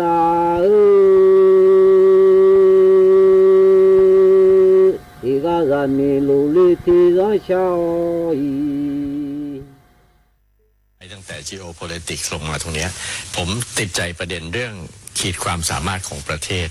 เพราะเรื่องนี้เราพูดกันมาหลายสิบปีท่านผู้ชมครับประเทศไทยขีดความสามารถในการแข่งขันเทียบกับประเทศอื่นๆในระดับเดียวกันเนี่ยเราตกลงไปเรื่อยๆพรรคพลวัตแตะเรื่องนี้ละนะครับทุกคนพูดได้หมดอยากให้ประเทศเก่งขึ้นสามารถแข่งขันคนอื่นขึ้นได้อยากได้อุตสาหกรรมใหม่ๆเข้ามา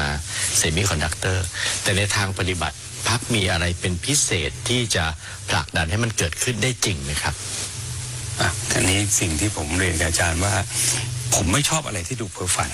แต่ผมมาฟังอาจารย์คอมเมนต์เรื่องนี้มานานมากเกี่ยวกับเรื่องขีดความสามารถประเทศแล้วเราชอบหลอกตัวเองครับเวลาเห็นเขามีอะไรเราก็อยากมีแบบเขาแต่เราไม่ได้ดูว่าเรามีปัญญาเปล่าเขาไม่มีปัญญาไม่ใช่ว่าเราโง่นะแต่ความพร้อมเรามีแค่ไหนนี่เป็นเรื่องใหญ่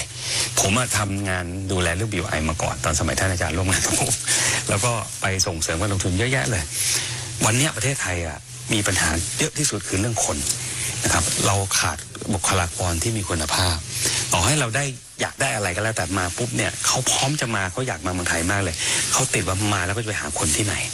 เพราะเรื่องแรกเลยเนี่ยอันแรกเร่งด่วนเอาที่เรามีทำให้ได้ดีก่อนนะครับอย่างที่ผมพูดไปแล้วว่ามันเหลืออะไรบ้างที่แข่งกันได้ทำตรงนั้นก่อนแต่สิ่งที่อยากได้เป็นแฟลกชิพนะเพราะมันเป็นเทรนด์ของโลกก็ทำได้แต่ใช้เวลาต้องสร้างคนคู่ขนานวันนี้พรรคพลวัตทำสองทางคู่กัน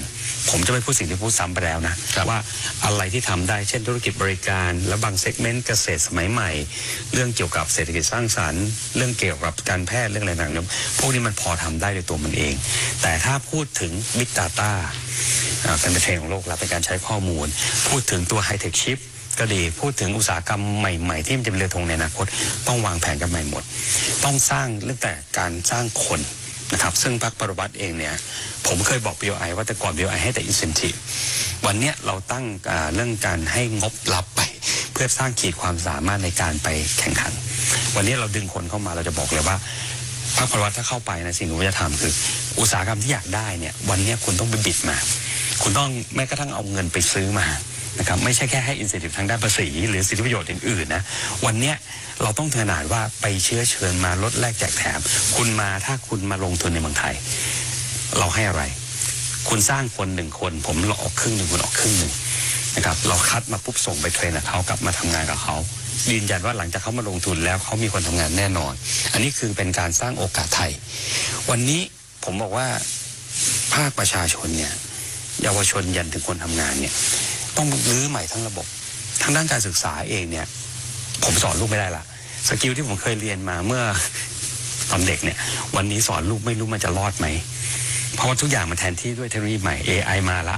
เขาบอกหลายสกิลต่อไปไม่ต้องใช้ละไอ้ที่เคยเรียนมาจบนะครับมันต้องเหลือสกิลอะไรที่มันยังเป็นประโยชน์วันนี้ระบบการศึกษาต้องปรับ2 อย่างปรับเรื่องแรกคือมันต้องสอดคล้องความจริงไปดูเวียดนามท่านพูดถึงเวียดนามหลายรอบผมจำได้อาจารย์บอกว่าเวียดนามมาเขาพัฒนาเร็วมากเขาให้ความสำคัญกับเรื่องคนวันนี้ถ้าไปดูเวียดนาม 70% ส่งเสริมในด้านเทคโนโลยีภาคสังคมศาสตร์ลดลงอย่างมโหฬารเรื่องการศึกษาอันนี้เป็นต้นรวมถึงในอนาคตมหาวิทยาลัยจะเจ๊งกันหมดเพราะจะมีการสร้างระบบการเรียนแบบเป็นโมดูลเขาเลือกเรียนเฉพาะสิ่งที่เขาจะใช้งานจริงแล้วเขาจะมีโอกาสได้ใช้มันในอนาคตแต่สิ่งที่การศึกษายังสำคัญอยู่ในเรื่องการสร้างเรื่องระบบครูเนี่ยผมว่าเรื่องใหญ่คือสิ่งที่ AI ช่วยไม่ได้โดยเฉพาะการสร้างวินัยการสร้างจิตสำนึกในเรื่องของศีลธรรมจริยธรรม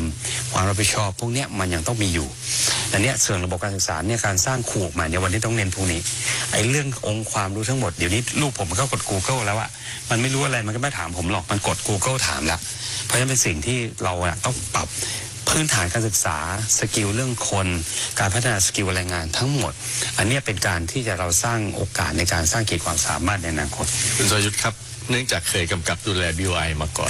คงทราบดีว่าประเทศต่างๆเช่นเกาหลีใต้ไต้หวันที่มีอุตสาหกรรมเซมิคอนดักเตอร์ที่เราอยากได้จะขาดเนี่ยรัฐบาลก็เป็นคนนำลงเงินให้ก่อนบีบหรือหว่านล้อมบริษัทใหญ่ๆให้ช่วยกันลงเงินถึงดึงอุตสาหกรรมเหล่านี้ไม่ได้เพราะใช้เงินเยอะใช้ความหมายเยอะเอกชนเฉยๆเนี่ยเอาไม่รอดรัฐบาลไทยนอกจากไม่ลงเงินแล้วยังไปเรียกเงินเขาอีก ยังไปเรียกเงินเขาอีกเพราะฉะนั้นอุตสาหกรรมใหญ่ๆไม่มาแน่นอนในนโยบายพรรคพลวัตมีอะไรจะแก้เรื่องพวกนี้ไหมครับอาจารย์สงสัยฟังเรื่องของอีลอนมัสก์แน่เลย ที่พูดถึงเทสลาก็จริงๆก็เป็นอย่างนั้นครับว่าสิ่งที่น่าเป็นห่วงที่สุดก็คือระบบการเมืองนี่แหละครับการเมืองที่ไม่โปร่งใสการเมืองที่ผ่านระบบทุนอะไรต่างๆเนี่ยมันสร้างภาพความกังวลให้กับผู้ลงทุนคนที่มาเขามองว่าระบบของคุณมันไม่สะอาดแล้วเข้ามาในแทนจะเอื้อให้เขาสามารถทำได้เนี่ยเขาจะต้องมามีภาระค่าใช้จ่ายมากมายทำให้เขาแข่งขันไม่ได้ใครจะอยากมานะครับอันที่สองเนี่ยผมว่าวันนี้ไม่ใช่แค่เรื่องของความโปร่งใสความชัดเจนความเอื้อให้เขาสะดวกนี่เรื่องหนึ่งวันนี้มันแข่งกันขนาดที่ว่ามันออฟเฟอร์อาจจะผมเรียนตรงนะที่ดูไบเนี่ยหรือแม้ทั้งเวียดนามไปคุยกับผมไม่เอ่ยชื่อบริษัทหนึ่งฟอลคอนแล้วกันให้สัญชาติเลยครับให้สัญชาติ immediately ภายใน1 วันนะถ้ามาคือสิ่งนี้เขาสามารถจะติดอาวุธบางอย่างแล้วก็มันไม่ใช่แค่มูลค่าทางเศรษฐกิจอะมันเป็นความรู้สึกให้เกียรติเขาให้ความสำคัญเขาผมว่ามูลค่าพวกนี้มันเป็นสิ่งที่ต้องปรับวิธีคิดใหม่หมดเลยว่าถ้าประเทศได้ประโยชน์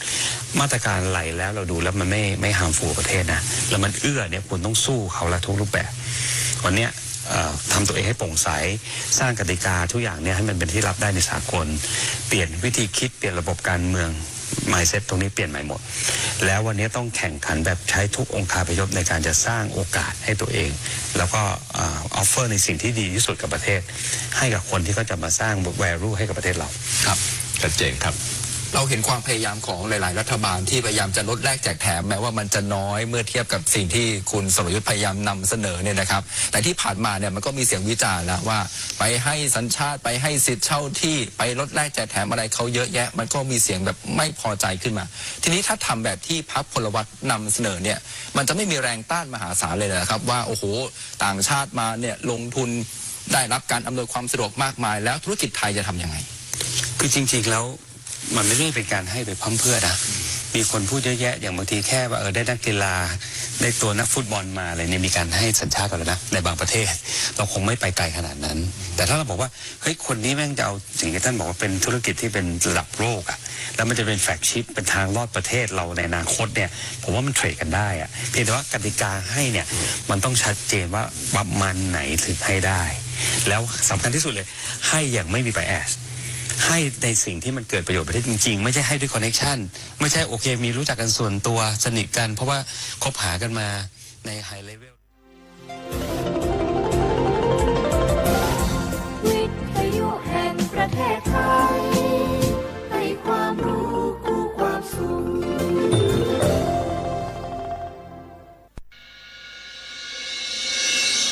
สถานีวิทยุกระจายเสียงแห่งประเทศไทยจังหวัดเชียงใหม่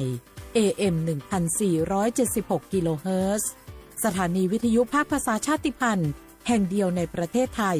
ที่มีความทันสมัยเชื่อถือได้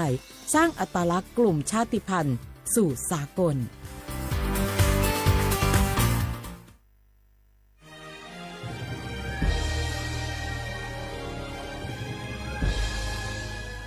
เกิดเป็นคนไทยเติบโตบนผืนแผ่นดินไทยจงภูมิใจในความเป็นไทยชาติไทยเรานั้นนับเป็นชาติที่มีความเป็นมาเก่าแก่ยาวนานเรามีภาษาวัฒนธรรมและมีสิ่งต่างๆที่เป็นเอกลักษณ์ให้เราได้ภาคภูมิใจในความเป็นคนไทยเราควรเห็นคุณค่าและมีความรักชาติหวงแหนแผ่นดินอันเป็นมรดกของบรรพชน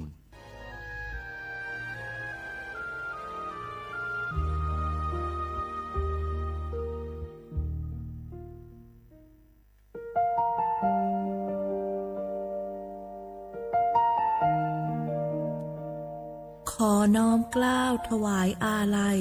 สมเด็จพระพันปีหลวงพระแม่แห่งแผ่นดินผู้ทรงเมตตาเหนือเกล้า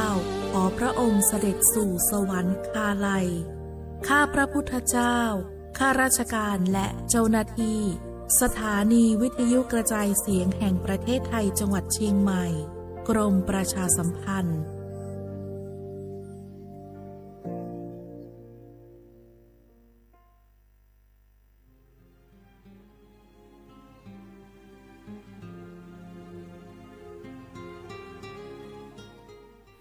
This is a moment of profound grief for the Kingdom of Thailand.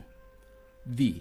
the collective voices of Radio Thailand Chiang Mai, join the Thai nation in mourning the passing of our beloved Queen Martha, Her Majesty Queen Sirikit. Her life was a testament to the unwavering service, grace, and deep love for the Thai people. Our humble condolences and thoughts are with His Majesty the King, the royal family, and all the Thai people during this deeply sorrowful time. We will remember her forever.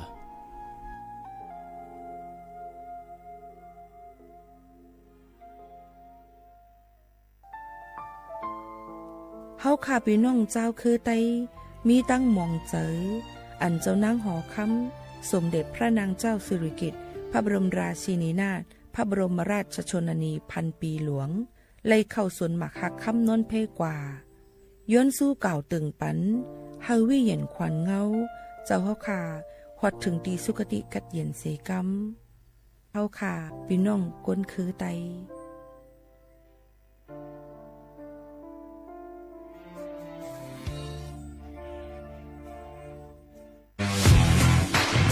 รัฐบาลไทยประกาศสงครามสแกมเมอร์รัฐบาลจึงได้ประกาศสงครามกับสแกมเมอร์ในฐานะที่สแกมเมอร์เป็นวาระแห่งชาติและในวันนี้ผมก็ได้ใช้โอกาสนี้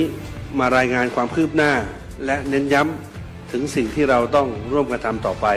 รัฐบาลได้จัดตั้งคณะกรรมการอำนวยการป้องกันและปราบปรามอาชญากรรมทางเทคโนโลยีขึ้นมาโดยมีผมเป็นประธานด้วยตนเองเพื่อให้ทุกหน่วยงานทำงานไปในทิศทางเดียวกันเราได้มีการลงนามบันทึกความเข้าใจระหว่าง 15 หน่วยงานหลักทั้งภาครัฐและภาคเอกชนตลอดจนสถาบันการเงินเพื่ออุดช่องโหว่ทางการเงินและตัดเส้นทางเงินของขบวนการอาชญากรรมเหล่านี้ให้สิ้นซาก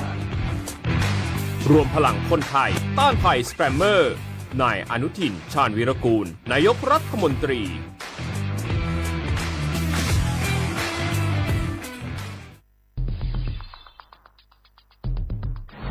ปี ความเสียหายจากอาชญากรรมไซเบอร์ของคนไทยพุ่งทะลุถึง 94,000 ล้านบาทหรือเฉลี่ยปีละ 30,000 ล้านบาททุก1ชั่วโมงเราเสียเงินกว่า 3.4 ล้านบาทให้กับมิจฉาชีพออนไลน์โจรไม่เห็นใจคนอาชีพไหนอายุเท่าไหร่สถานะทางการเงินแบบใดหมอพ่อค้านักธุรกิจนักเรียนแม่บ้านข้าราชการเกษียณทุกคนตกเป็นเหยื่อได้เสมอและวันหนึ่งอาจเป็นคุณหรือคนที่คุณรักเพราะจุดอ่อนร่วมของเหยื่อคือความเร่งรีบขาดสติหรือแม้แต่บางครั้งก็เกิดความโลภจนเกินไปอย่าปล่อยให้การกดคลิกเดียวลิงก์เดียวทำให้โจรยิ้มกว้างวันนี้ถึงเวลาแล้วที่คนไทยทุกคนจะต้องร่วมมือกันสร้างภูมิคุ้มกันอาชญากรรมไซเบอร์ช่วยกันหยุดก่อนที่ภัยไซเบอร์จะทำให้คนที่คุณรักและตัวคุณเองกลายเป็นเหยื่อ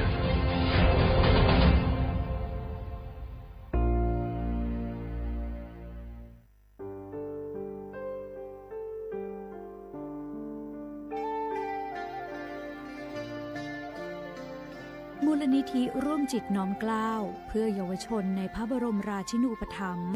ขอเชิญชวนผู้มีจิตศรัทธาทุกท่านเข้าร่วมบรรพชาอุปสมบทหมู่93รูปเพื่อน้อมรำลึกในพระมหากรุณาธิคุณ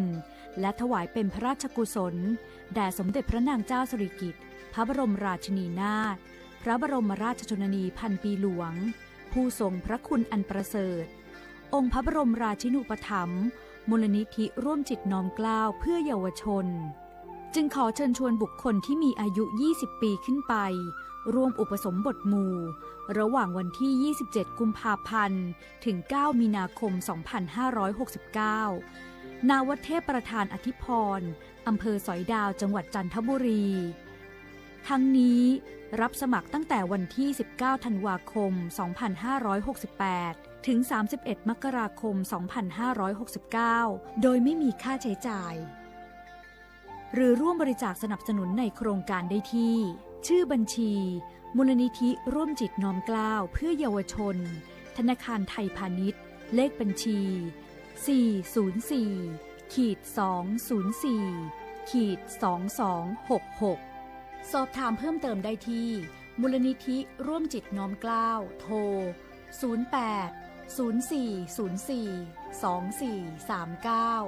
08-04-24-2439และ08-5114-8900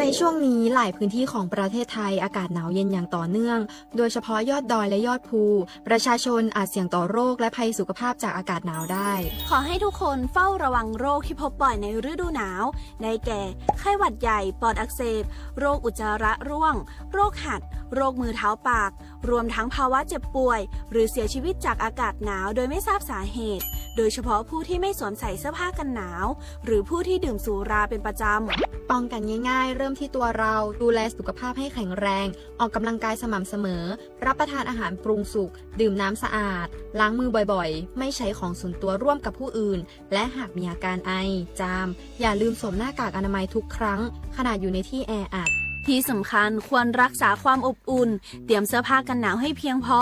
งดดื่มเครื่องดื่มแอลกอฮอล์เพื่อความปลอดภัยในช่วงอากาศหนาวนี้ดูแลสุขภาพให้แข็งแรงตลอดช่วงฤดูหนาวนี้กันด้วยนะคะด้วยความปรารถนาดีจากสำนักงานประชาสัมพันธ์ที่ 3 กรมประชาสัมพันธ์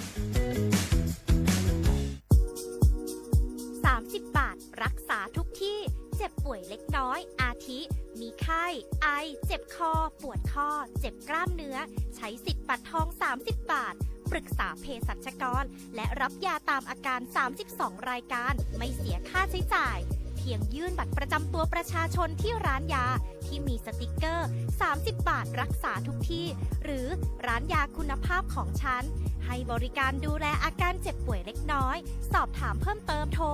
สายด่วนสปสช1330 24ชั่วโมง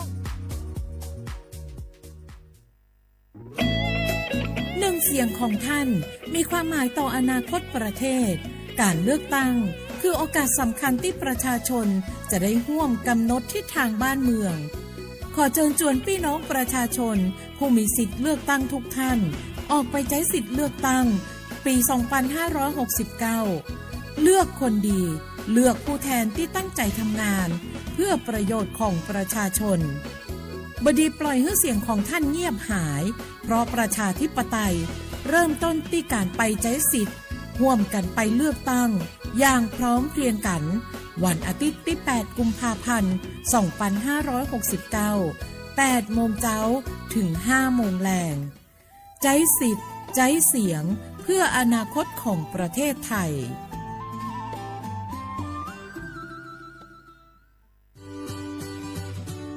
พี่น้องเฮาเขาค่ะพอถึงมาในวันอาทิตย์ที่8เดือนธันวาคม25ปากปลาย69พี่น้องเฮาเขาจะเจออันเลยเป็นเจอเคยไทยสัญชาติไทยเย้าอย่าไปลืมก่อยหย่อนเนแคบกลางเจอกว่าเลือกตั้งอองตีมีจื้อเฮาขานั่นเนี่ยค่ะข้าวย่ำ8 โมงกลางในต่อถึง 5 โมงไว้วันค่ะอ้อคักตอนง่ายๆค่ะเตเจ้าวัดไว้กับตัวอันเดียวกุ้ยก้นอันมีสุนตาเตกว่าหย่อนในแคบกลางเจอเตเลยวัดไว้หย่อนในแคบกลางใจอยู่3ไว้3สีจ้อมกันในค่ะอ้อสีเขียวเตเป็นวัดไว้เลือกตั้งสสแบบแบ่งเขตเลือกตั้งค่ะสีของเตเป็นไว้เลือกตั้งสสแบบบัญชีรายชื่อและสีเหลืองเตเป็นไว้ออกเสียงประชามติแก้ไขรัฐธรรมนูญในค่ะออกกว่าใจสุนในสุนเป็นตาอนาคตตั้งนาอันฮอกคาเลือกไว้ลุยมือตัวเจ้าเก่าอย่าลืมกว่าเลือกตั้งกันค่ะนะ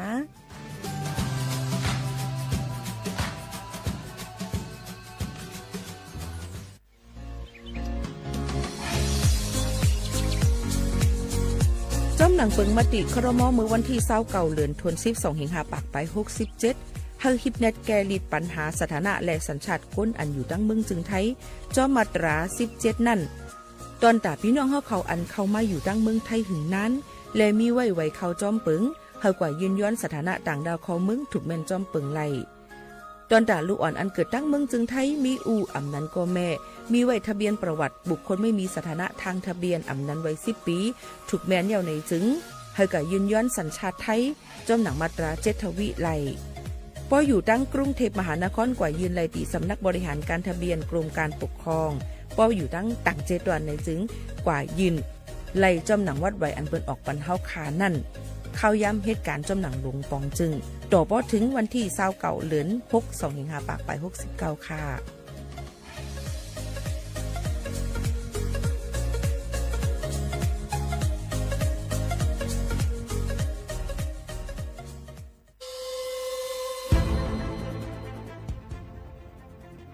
ย้อนผิดหมอกพี่น้องเขามาโฮมเป็นจุ้มเหลียวกันดังเจดอนเก้งใหม่โฮมกันแกลิดปัญหาไฟไหม้ป่าเถินหมอกก้อนก้องก้อนมูและฝุ่นเล็กๆ PM 2.5 ค่ะสั่งว่าโชพันไฟไหม้กับสืบกว่าตึงลาดไลตีอองตีแกลิดปัญหาไฟไหม้ป่าเถินและหมอกก้อนเจดอนเก้งใหม่หมายโฟน 053-112-808 ในค่ะอ้อเจดอนเก้งใหม่ค่ะออกปักเปิงหมายมีเฮกังแกลิดปัญหาหมอกควันก้องควันโมและฝุ่นเล็กๆ PM 2.5 เนื้อปืนตีเหลออันอ่ำเลยคว้างเฮาเผาผ่านมาดีแอปพลิเคชันไฟดีห้ามเผากำเร็วในนั้นค่ะอย่าไปเผาล้าอ่ำว่าได้เป็นตีกลางปางอองตีห้ามเผาเกยยุกยักไม่ดอกกูอันในค่ะแต่เอาวันที่1เดือน1อิงเกรด2เหงปลาย26ต่อถึงวันที่31เดือน5 2เหงปลาย26ในผู้เหลอเผอเฮ็ดผิดปักเปิงเตญาตัวตามตั้งผิดจำหนังปักเปิงหมายมีกำเหลวในนั้นค่ะเลยตั้งมุมมองไฮลีเซห้องการฐานฐานะก่อกับสืบเจดอนเก้งใหม่มาโฮมเป็นจุ่มเหลวกันดังเจดอนเก้งใหม่โฮมกันรักษาสภาวะฟิงตื้นเป็นเฮ็ดให้จันล้มถวยเจออันลีต้องฟ้าเสียนเสออ่ำมีหมอกกวนกองกวนโม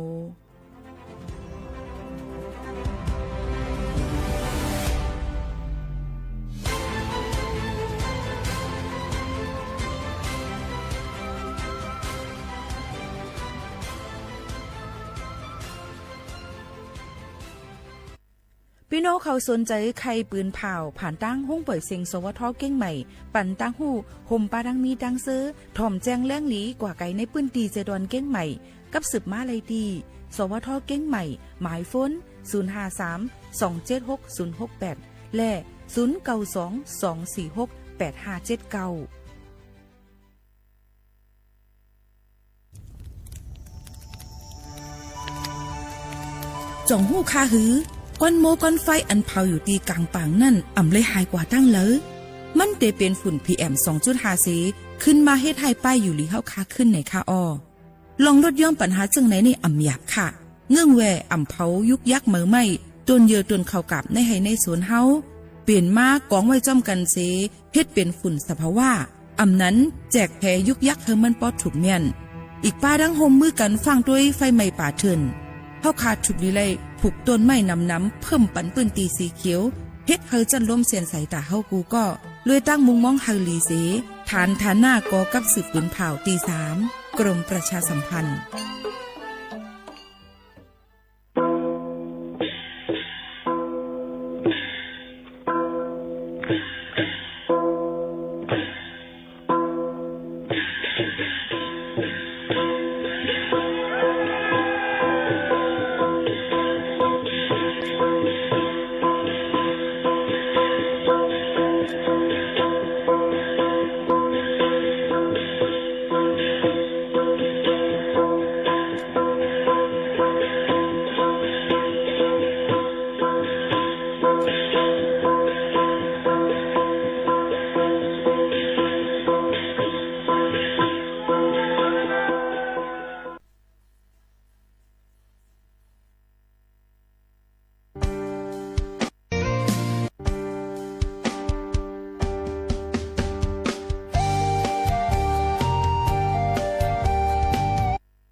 เหมือซุ้งค่ะเหมือซุ้งพี่น้องพุงยินถ่อมเฮาคาตั้งเซงกูกอกูกวนค่ะชบกันตีนเอาตอนการห้องปล่อยเซง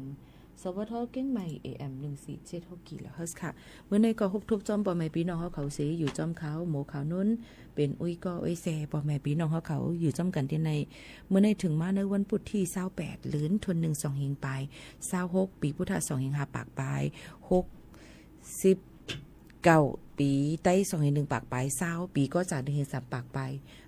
87คู่ในนั้นค่ะเป็นมาเหลือน3มื้อ10คำฮบทุบจำกันในวันมื้อในเฮาพี่น้องเขานั่นมีลองตั้งกระจืนเย็นเจออยู่ลีเกนหวานกูก็กูกวนสีกำในนั่นค่ะก็ฝากถึงปอแม่ปีๆน้องๆเขาซึ่งหนังไหนหนังคือบ่ได้มีลองตั้งซื้อเจอกันนั่นนี่ค่ะ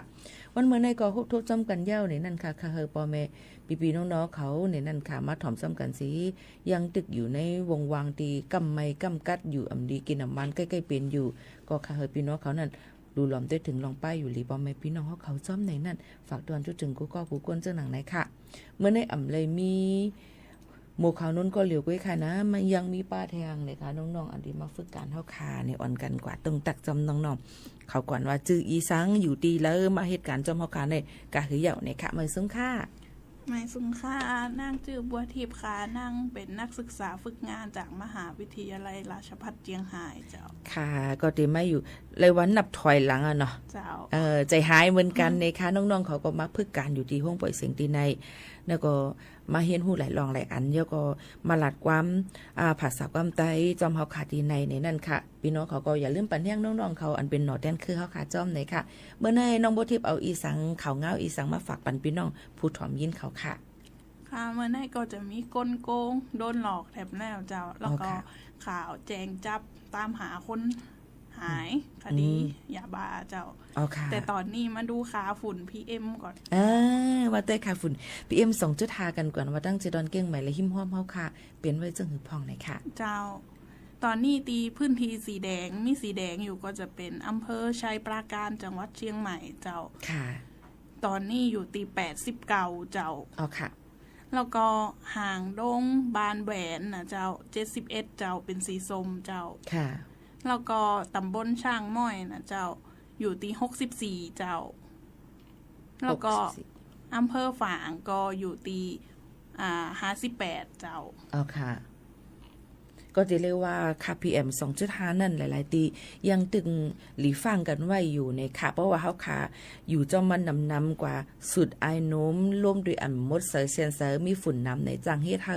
เป็นอยู่อำดีกินน้ำวันไรไอโอ้โหอะหักแค่ไหนเนาะยก็ตาเจ็บตาเสียบเจ็บหนังในค่ะในก็เฮาค่ะอ่อนกันคัดเจอเอามาฝากปันตาสิหนังคือพี่น้องเขานั่นพอดีเลยฟังกันไว้ดีกว่าเลยก็เลยใส่ผ้าต้มคูหนังผ้าปิกคูหนังในนั้นค่ะยก็รู้ลำได้ถึงป้ายอยู่ลีกันจ้อมในค่ะอันนี้เป็นข่าวฝุ่น PM 2.5 ยก็วงวังในต่อพอถึงเหลือนที่หาเปิ้นก็อ่ำมันเผาเนาะในก่อนลำลองเนี่ยในค่ะฝากตอนจุดถึงกูก็ให้ฮับผู้ให้เลยยินถ่อมจอมกันในนั่นค่ะมีจังหือเทียงในกำมาเฮาขาด2ก็พี่น้องเตมาอุปปันแทงก็เตมีแทงหลายรองหลายอันส่วนกำมาถ่อมค่าฝนเนี่ยต้องมื้อในต้องเลยตุ้ยกาขันค่ำกาขันพองห้ามื้อในมีกาขึ้นลงต่อมตุ้ยค่ะลาดปันอีกนึงค่ะมื้อในท้องก็จะคืนมาอีกแล้วเจ้าคืนมาเจ้าคืนมา 1,300 ค่ะรับซื้อตี 7,600 แล้วก็ขายออกตี 7,600 มันจะ7ละ7,000เนาะ 70,000 70,000 70,000เจ้า70,000รับซื้อตี 76,000 แล้วก็ขายออกตี 76,100 เจ้าส่วนทองรูปพรรณก็จะขายรับซื้อตี 74,481 บาทเจ้าแล้วก็ขายออกตี 76,900 บาทเจ้าอิงเนื้อข้าวย่ำตาเหลวในเมื่อกี้น้องๆเขาได้ตุ้ยเทิงอีกอ่อนนึงตาเหลวในข้าวย่ำตาเหลวในค่ะพี่น้องเขาก็ขึ้นมาวันมื้อในก็ 2,200 บาทคือดีขึ้นแทงค่ะก็จะเรียกว่าขายออกในคำแตงก็ 77,000แล้วก็ 77,800 เต็มเจ้าหนังในค่ะพี่น้องเขานี่ก็เพราะว่าก้นจะเจออันซื้อคำ5ได้ขายคำ5นี่ก็หลุดด้วยตุ้ยขันคำขึ้นลงๆหน่อยค่ะเข้าก็ด้วยตีเว็บไซต์ทองคำราคา .com ก็ไล่เหมือนกันเนี่ยค่ะมันก็จะมีอัปเดตปันพี่น้องเขานั่นค่ะเนาะขึ้นบ่อยกว่าลงขึ้นนำเนี่ยนะมื้อในขึ้นตั้งน้ำมอไหนค่ะเนาะเป็นโปรแกรมที่14ในวันมื้อในค่ะนะกำนั้นพี่น้องเขาไว้วันแทงติมีแทงจึงหือเปิ้นนี่ขึ้นน่ะติลงหันนี่ก็โหลเลยติดตามข่าวคือขึ้นดันกันติว่ากาขันคำเนี่ยนั่นค่ะโยก็ลองการจ่ายหลายลองเลยอันนั้นยุ่มย้ำว่าตีนำขึ้นมาเหมือนลือเสเก่าเที่ยงด้วยกาแห้งได้ก็ เหมือนเดิม กากินกาย่ำกาเยอะก็ใครฝากไว้ปันพี่น้องเขาจะเจออันถูกรีเลยจ่ายภาษีถูกรีเลยกว่ายืนจ่ายภาษีจ่ายกาขวัญเย้าเนี่ยค่ะเพราะอ่ำจ่ายในตีย่ำไม่ต่ำค่ะเนาะอันนี้ลาเลยลองตั้งว่าเพราะมีเงินมีคำนำห้าเสียมเจอหนังไรค่ะเนาะกำเดมาอุบไล่ย่ำมันแต่เหลวในหรือหรือจะถ่อมด้วยเพียงความจ่องเจ็บ5โฮเจอในก่อนจะขึ้นมาอุบโอจำกันแทงค่ะ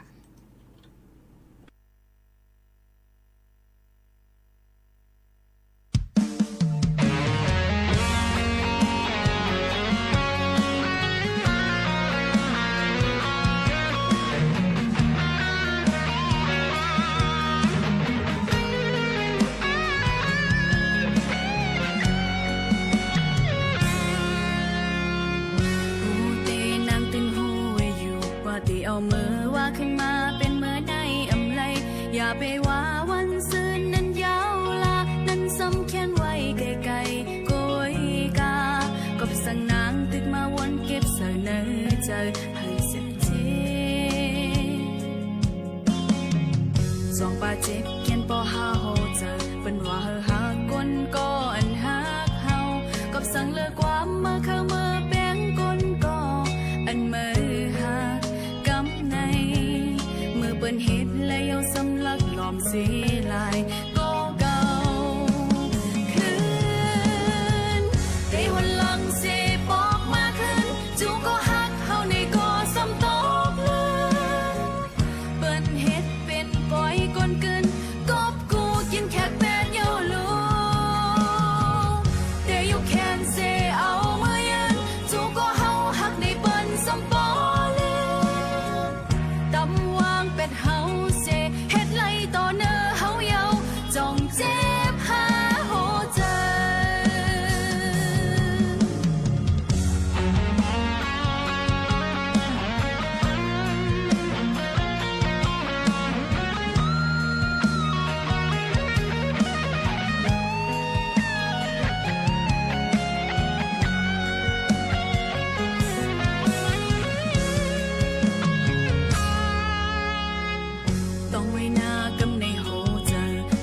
ไปเลิกก้นก็อันมาหักก็เลยเหมือนก้นวันซึ้นกำลึนขึ้นไหลเตอเจอกล้วยนาคุยเจอปันก็หักเข้ามาสิตีสิหาโอ้ยได้วันหลังเสบอกมาขึ้นจูก็หักเข้าในก็สังตกลืนเปิ้นเฮ็ดเป็นปล่อยก้นกึนกบกูกินแค่เสเอามายืนจูก็เฮาหักในเปิ้นซ้ำปอเลยตำวางเป็ดเฮาเสเฮ็ดไล่ต่อเนื้อเฮาเยาจ้องเจ็บหาโหใจเอวลังเสบอกมาขึ้นจูก็หักเฮาในก็ซ้ำตกเลยเปิ้นเฮ็ดเป็นปล่อยก้นกึนกบกูกินแค่เป็ดเยาลูแคนเสเอามายืนจูก็เฮาหักในเปิ้นซ้ำปอเลยตำวางเป็ดเฮาเสเฮ็ดไล่ต่อเนื้อเฮาเยาจงเจ็บหาโหใจจงเจ็บจงเจ็บหาโหใจจงเจ็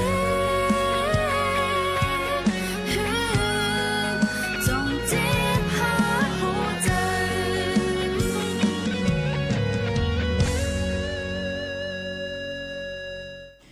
ค่ะหนึ่งเพลงความฝากกว่าเลยค่ะเมื่อกี้เฮาคาตั้งน้องบัวทิพย์เลยลาดกว่าเกี่ยวกับเรื่องลองการที่เฮาคาอ่ำได้กว่าจ่ายภาษีอ่ำนั้นก็กำไตก็ติบอกว่าเป็นกระจ่ายกาขวัญอันเฮาคามีไล่น้ำนั่นน่ะเนาะมีลองตั้งตัวต่ำจึงหือพองค่ะน้องบัวทิพย์ค่ะก่อนถ้าเฮามาไปจ่ายภายในเวลาตีกำหนดนะเจ้าค่ะแล้วก็มันจะโดนปรับมาเกิน 2,000 บาทเจ้าอ๋อค่ะส่วนคนตีแสดงหลักฐานเท็จหรือว่าชอโกงนะเจ้ากรณีนี้จะโดนจำคุกตั้งแต่3เดือนถึง7ปีขึ้นไปเจ้าแล้วก็ปรับตั้งแต่ 2,000 บาทถึง 200,000 บาทเขาเจ้าก็จะเรียกว่า มันก็เตเลยว่ามันพิษปักปึงเต้ๆนั่นขนาดเนาะลองตั้งซะในเพราะว่าพี่น้องเขามีหลายๆน้ำเหมือนหนังว่าเฮ็ดหลายๆภายทั้งแฟตฟอร์มมีหังก็ยาวเพราะว่าเขาคาเลยนำป่นหรือสิ1ปีใน 120,000 วัตต์นั่นในเฮาเตเลยจ่ายภาษีกว่ายื่นภาษีมันก็อาจจะต้องยื่นอะไรได้จ่ายก็ไรมันก็หรือเลยจ่ายก็ไรก็มากูมาย้อนหลังพอย้อนหลังในหมายมีการจ่ายภาษีได้จ่ายภาษีในมันมีวันหมดอายุย้อนหลังเลยกว่ามันไม่มีวันหมดอายุเนาะมันย้อนเลยกว่าแต่สิจังนั้นค่ะย้อนนั้นพี่น้องเขาก็ถูกรีเลยฟังกันไว้ลองการจ่ายภาษีเนี่ยค่ะก็ไม่มีลองสั่งตีน้องหางเฮียนมาบอกรัดปันค่ะเรื่องต่อไปจะเป็นเรื่องเกี่ยวกับการตามหาคนหายค่ะคือนักโทษชายเจ้าดนุพัฒน์จักราค่ะผู้ต้องขังยาเสพติดค่ะคดียาเสพติดหลบหนีออกจากเรือนจำดอยหางชั่วคราวจังหวัดเชียงรายวันที่26ที่ผ่านมานี้ค่ะแล้วตอนนี้ตำรวจกับเจ้าหน้าที่ก็กำลังตามหาอยู่เจ้าจุดสังเกตก็จะมีแบบว่ามีรอยแผลเป็นตีคิ้วซ้ายเจ้าสูงประมาณ150 ถึง 160เจ้ารูปร่างสันทัดผมเกลี้ยนเจ้าแล้วก็สวมเสื้อยืดสีม่วงเจ้ากางเกงก็จะเป็นกางเกงขาสั้นสีดำเจ้าก็ในกุฏิเลยว่าแต่เหลียวในกวนอันเปิ้นหลักออกขอกมา5เจมเจ้าหนังไหนค่ะเนาะตีลอยห้างนั่นน่ะเนาะตั้งใจตอนแก้งให้นั่นก็ตาเหลียวย่ำไปหันเพราะว่าผู้ละเผอโพหันไหนค่ะคนสากหมอก38ปีนะคะเป็นรองพิษปักเปิงหมายมีรองยาเมากำเจิมเจ้าหนังไหนก็ให้กับสืบกว่าลาตีเจ้าหน้าที่เขานั่นน่ะเปิ้นก็ติเลยเฮ็ดจำหนังคักตอนเปิ้นมีไว้นั่นนั่นค่ะอีก็ตาเหลียวก็ลิโกเนี่ยในค่ะเนาะก้นหาย5ก้นหลัก5เจ้าไหนค่ะเนาะอีก็เป็นรองอมูคดีเกี่ยวกับไปรองยาเมากำในก็ลิโกเนี่ยในค่ะเนาะนี่ก็จอมหาก้นหายในนั่นค่ะเที่ยงรองนึงเพราะว่ามีปอยมีล่ำนำในเฮาขาดที่เอาลูกเอาหลานกว่าเลยนี่ก็รู้เลยรู้ล้อมด้วยถึงลูกหลานลีๆเนาะกับมากูลูกเฮาหายอย่างหายหากันหันจังได๋ก็คนมาลักแถมจ้าตอนนี้ขโมยเด็กเยอะคนหลักลูกอ่อนเนี่ยก็มีนำเนี่ยค่ะหลักลูกอ่อนเนี่ยเอากว่าเฮ็ดสังพองละติหันก็เอากว่าเป็นขอท่านหมายว่าก้นย้อนเนี่ยเนาะแล้วก็เอากว่าเอาเครื่องอังกากว่าเหมือนว่าตา5หูใจไตจังไหนเหมือนว่าเป็นการกล้าขายก้นการค้ามนุษย์ในเนาะพิษปักเปิงหมายมีเนี่ยค่ะลงตั้งเจ้าในก็ลีโกเนี่ยในนั่นค่ะเนาะพี่น้องเขาเยอะก็เพราะว่าลูกหลานเผาเสียว่าพบเนี้ยเพ5อยู่ดีกินวาน5กว่ายดยาที่ห้องยาก็หลู่เลยมีก้นกว่าเปิลจอมอย่าไปปล่อยกว่าอยู่ห้างกล้วยก็เหลียวเนี่ยค่ะย้อนเปิดตาเหลียวในหู้จอมเจอเผาไล่ว่ากูเปิ้นลักเอาเครื่องอังกา5กูเปิ้นเฮ็ดฮอดลงกว่าจมเจ้าหนังในก็ใกล้ๆเป็นไล่ในก็ลำลองเนี่ยในค่ะเนาะมีลองอีสังเทียงค่ะน้องบัวทิพย์ค่ะเจ้าแล้วก็เรื่องต่อไปก็จะเป็นเรื่องการเลือกตั้งนี่เจ้าเกี่ยวกับการเลือกตั้งค่ะก็คือเตือนเจ้าอย่าหาทำว่าไปฉีกบัตรหรือทำลายบัตรเลือกตั้งเจ้าเพราะว่ามีโทษเจ้าจับคุกมาเกิน5ปีแล้วก็ปรับมาเกิน 100,000 บาทเจ้าค่ะเนี่ยก็เตเลยว่าผิดปักเบิกหมายมีเทียงรองนึงก็จำเขามาเย้าเนี่ยค่ะเพราะเป็นวันที่31วันที่1ในเปิ้นอำปันกินเหล้าเนี่ยเนาะยาวเพราะว่าเลือกตั้งลงหน้านั่นน่ะเนาะย่อก็จำวันเลือกตั้งวันที่7หลังวันที่8ก็ห้ามขายห้ามดื่มเมากูก็อำกว่าใจซิดเลือกตั้งเจิมเจ้าหนังไหนค่ะเนาะกอมนั้นแหละก้นจะเจออันเป็นก้นไทยมีวัดไว้โหปากเต็มสัก18คืนเนื้อมีสุนตาเดลัยกว่าย่อนในแคบกลางเจอกว่าเลือกเอาก้นดีเข้ามาเหตุการณ์ต่างแต้นเฮาค่ะนั่นนี่ก็อย่าลืมใจสุนอันไหนกว่าเลือกตั้งอองตีวัดไว้เฮาค่ะมีไว้นั่นอำนั้นก็บ่ได้เลือกตั้งนอกเขตจังได๋ก็ลงเส้นสายหมายไว้เที่ยงอันนึงเพราะว่ามีข้าวยามกว่าเลือกตั้งก่อน7วันหลัง7วันเฮาเตไรกว่าแจ้งเปิ้นว่าย้อนเปิ้นสั่งเลยเฮาอำกว่าเลือกตั้งนะคะนะอันนี้ก็ลำลองเนี่ยนะคะก็นั้นเพราะว่าเฮาค่ะอำกว่าเลือกตั้งอำแจ้งหังในเฮาค่ะได้ลงเหตุการณ์เป็นผู้ต่างแดนเปิ้นหน้าเหตุการณ์ใหญ่กันลงการวันกันเมืองกันจังได๋อำไรค่ะนะเพราะว่าเฮาค่ะไว้เมามางตอนดาปุ้นพ่อนาตีเฮาค่ะซึ่งไหนค่ะอันนี้ก็ฝากไว้ปันพี่น้องเขาจังหนังนั้นค่ะอ่อนกันลือใจกว่ากำที่มีลองอีสังเทียงว่าฝากปันถึงพี่น้องเขาเลยยินทอมแทงค่ะ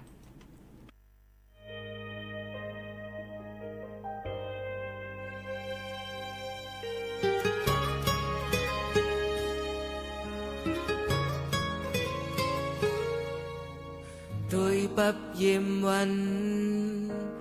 ข่าวยามสิ่งสูดหมดกว่าหลายปีหลายวันเยาลองกันเก่าฮักมาในเหมือนเก่าพอวันหนึ่งมา ได้ขึ้นปอกมือหาหึงนานเยาทางที่ไล่จบขึ้นทางมาอยู่สั่งหันกันแจ้งคำนี้ที่ต้องขึ้นไล่อยู่ห่างทางยุ่มทางคู่หาซื้อวันเก่าสั่งหันกันแจ้งคำนี้ที่เก็บซิมไว้อยู่ห่างทางหักมานั่นคือมันไว้หือ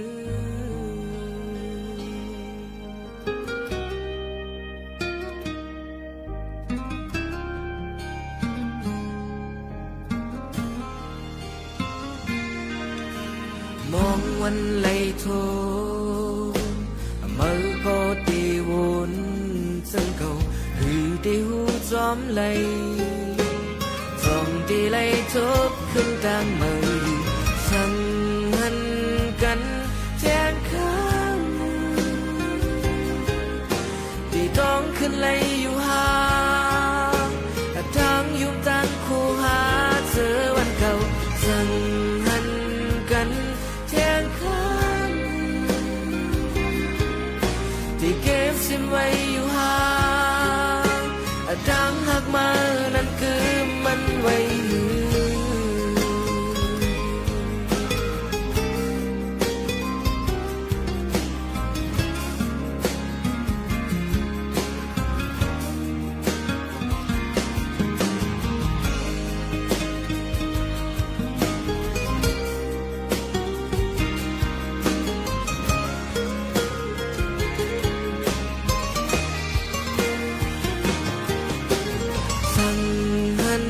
กันแจ้งคำที่ต้องขึ้นไล่อยู่ห่างทางยุ่งทางคู่หาเจอวันเก่าสั่งหันกันแจ้งคำที่เก็บซิมไว้อยู่ห่างทางหักมานั่นคือมันไว้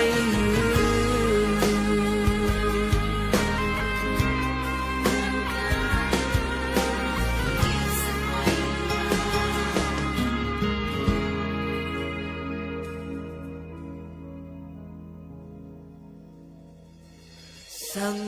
หันกันแจ้งคำหนึ่งที่ต้องขึ้นไล่อยู่ห่างจังยุ่มจังคู่หาเจอวันเก่า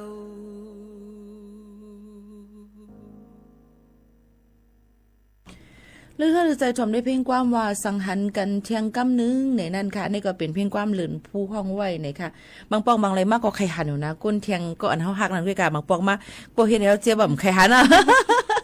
น้องบัวทิพย์จ่องยามมีแฟนจ่องยามมีก็ฮักอ่ะ มีอยู่จ้า มีอยู่ย่าก็จ่องยามอกฮัก เคยเพราะอกฮักอำเฮ็ดจึงเอาอีหยังมาหยาก็อยู่กับตัวเองแล้วก็ฟังเพลงเอาค่ะจังไหนค่ะเนาะเอาก็ไปเข้าเรื่องก่อนเลยค่ะอยู่ในตอนการห้องปล่อยเสียงเฮาค่ะภาษาความใต้เนี่ยกำในเฮาที่น้องที่ลาดอีหังเที่ยงค่ะเจ้าเมื่อนี้ก็จะมาบอกแนวโน้มอาชญากรรมออนไลน์เจ้าทั้งช่องทางออนไลน์ว่าโดนหลอกเรื่องอย่างมากที่สุดแล้วก็ช่องทางไหนเจ้าเอาค่ะเจ้าตอนนี้นะเจ้าคดีแหลกตีโดนหลอกบ่อยที่สุดทางออนไลน์ก็คือหลอกลวงด้านสินค้าและบริการเจ้าจำนวน730เขตเจ้าแล้วก็อันดับ2ก็จะเป็นหลอกลวงด้านการจ้างงานเจ้าจำนวน202เขตเจ้าแล้วก็หลอกลวงแอบอ้างเป็นบุคคลอื่นจำนวน100เขตเจ้าแล้วก็แพลตฟอร์มที่ถูกหลอกมากที่สุดนะเจ้าอันดับ1ก็จะเป็น Facebook เจ้า703เขตเจ้าลองลงมาก็จะเป็น LINE 181เขตเจ้าแล้วก็ TikTok 52เขตแล้วก็ Instagram 15เขตเจ้าแล้วก็ Twitter 12แล้วก็อื่นๆอีก10ค่ะซึ่งไหนค่ะเนาะยันเปิ้นอันใดลองตั้งอันในกว่าพี่น้องเขาก็หลู่เลย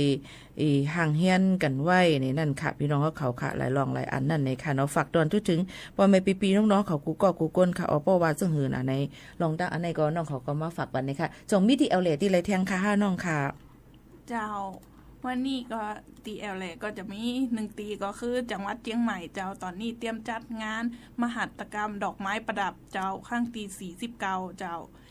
แต่มันจัดขึ้นระหว่างวันตี13ถึง14กุมภาพันธ์นะเจ้ากุมภาพันธ์เจ้า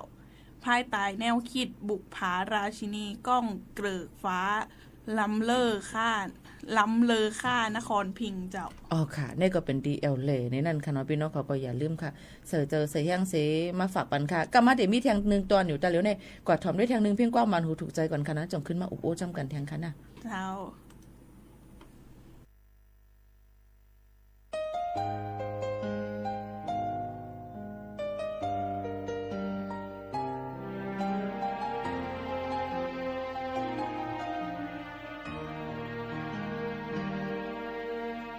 หัวใจหักปันได้อยู่ไว้หิมจำมันก็เหงาสู่แคบค้างสุดใจหักปันเพิ่งมันเลยยกยมสั่งปล่อยให้เพิ่งมาจิ้มเข้ายาหิมเอาได้เปิดจอมแค่ด้วยถึงขิมมอยใจไล่เฮอได้ไปลุ่มลาปันเพื่อได้ใครสนใครเก่าใครยากก็หัวใจได้ฮักคืมมันไว้อยู่ได้สิบได้ฮักพาดยานมาต่อโจถึงสุดปันเป็นสังเป็นบ่มีมาผัวจัดปานไงก็สังเดต่อสู้ตั้งนะจะหักเป็นเอ็นแห้งหักสุภาพกันเสียงสูงได้มีหิมจำจุงยิบมือกันพาโดนโจดสุดปานหักสุภา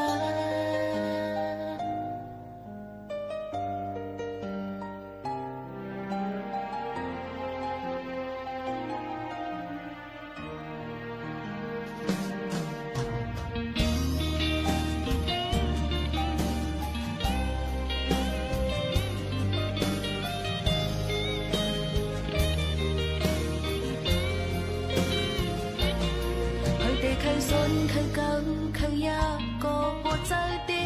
ฮักกืมมันไว้ได้สืบได้ฮักพาดยานมาต่อโจถึงสุดปันเป็นสังเป็นบ่มีมันว่าจัดปานไหนกูสังเดต่อสู้ตั้งนะจะหักเป็นเอ็นแห้งหักสุภาพกันเสียงสูงได้มีหิมจำจุงยิบมือกันพาโดนโจต่อสุดปานหักสุภาเป็นสังเป็นบ่มีมาเพราะว่าจัดปานไหนโกสังเดต่อสู้ตั้งนะจะหักเป็นเอ็นยังหักสุภากันเสียงสูงแต่มีหิมจำจุงยิบมือกัน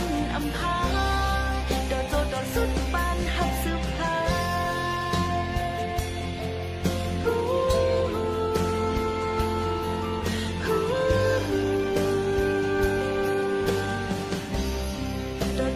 สุดปันหักสุภา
หวังพักเอาหูจะดูแล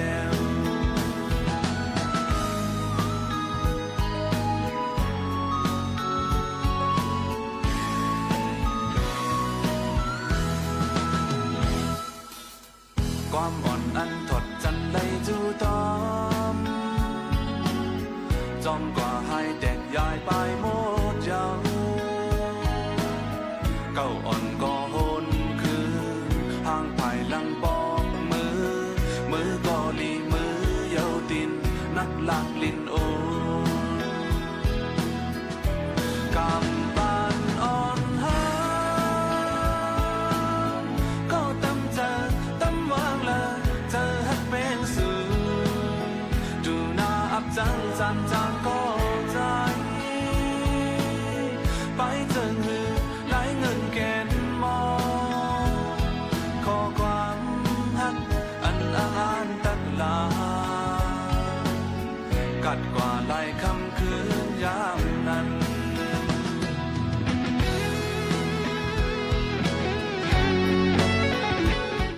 อ๋อค่ะพี่น้องเขาค่ะฉ่อมเพ่งกว้างกว่านะคะย้อนบัวว่าข้าวยำก็อ่ำไปทาเฮาค่ะเมื่อในก็เฮาค่ะก็ติมาบอกรัดปันพี่น้องเขาทั้งเมื่อไกลกาลาดกาลองกาขันค่ำกา PM 2.5 การเลือกตั้งนะคะเนาะก้น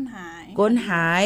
ซ่อมหาก้นหายแล้วก็ก้นหายนั้นสั่นเป็นก้นฮิตพิษปักเปิงหมายมีก็ถูกดีเลยฟังไว้นะคะแล้วก็เทียงอันนึงก็ได้เป็นรองการจ่ายภาษีกาคอนจำเจ้าหนังไหนคะเมื่อในก็ได้เลยว่าในข่าวยามเฮาค่ะมีนั่นก็มาลัดปันพี่น้องเขาตั้งนำตั้งหลายนะคะโจการให้ตอนลื่นสูดแค่ให้น้องวัวทิพมาฝากปันพี่น้องเขาให้เลยยินถ่อมจ้อมแทงค่ะเจ้าก็ช่วงนี้ก็ฝากระวังมิจฉาชีพไว้เจ้าเพราะว่ามันหลายรูปแบบก่อนจะโอนเงินหรือแบบฮือของไขแบบนั่งบานเจียก็เช็คให้ดีๆก่อนเจ้าอ๋อค่ะเนี่ยก็ติเลยว่าลำลองเนี่ยในขณะลองตั้งซึ่งหนังไหนในค่ะกว่าเลยไปไลเช็คก่อนไว้กูลองในลำลองหรือเสเปื้อนแนวในนั่นค่ะก็มาฝากตัวให้พี่น้องเขานั่นฟังอยู่ฟังกินกว่าเลยไปเลยก็ให้รถเพ่เข็นกันกูก็กูก้นไหนค่ะเมื่อในเฮาค่ะ2ก็พี่น้องค่ะเฮาปีหมู่เขาเนิ่นค่ะน้องบัวทิพย์ค่ะผัดยันพี่น้องเขาเมื่อก่อนจ่องขึ้นทบกันเที่ยงมือปุกค่ะไม่ซุงค่ะไม่ซุงค่ะ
ที่เราศึกษากันมา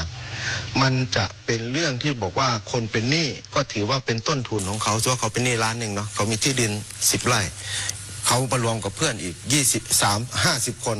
เขาก็จะมีที่ดิน5,000 ไร่500 ไร่เสร็จแล้วเขาก็จะมีหนี้อยู่50 ล้านเขาอาจจะต้องมาปลูกข้าวทำโรงสีหนี้สินเขาก็เอาเข้ามาเป็นส่วนหนึ่งที่จะต้องฟื้นฟูแต่ตอนนี้พอมีคนมาปฏิบัติกฎหมายผม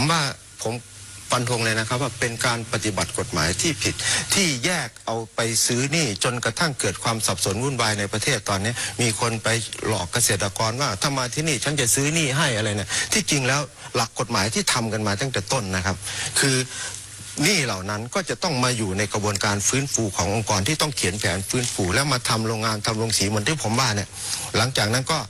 เจ้าหนี้เดิมคือธกส.อยู่ตรงนี้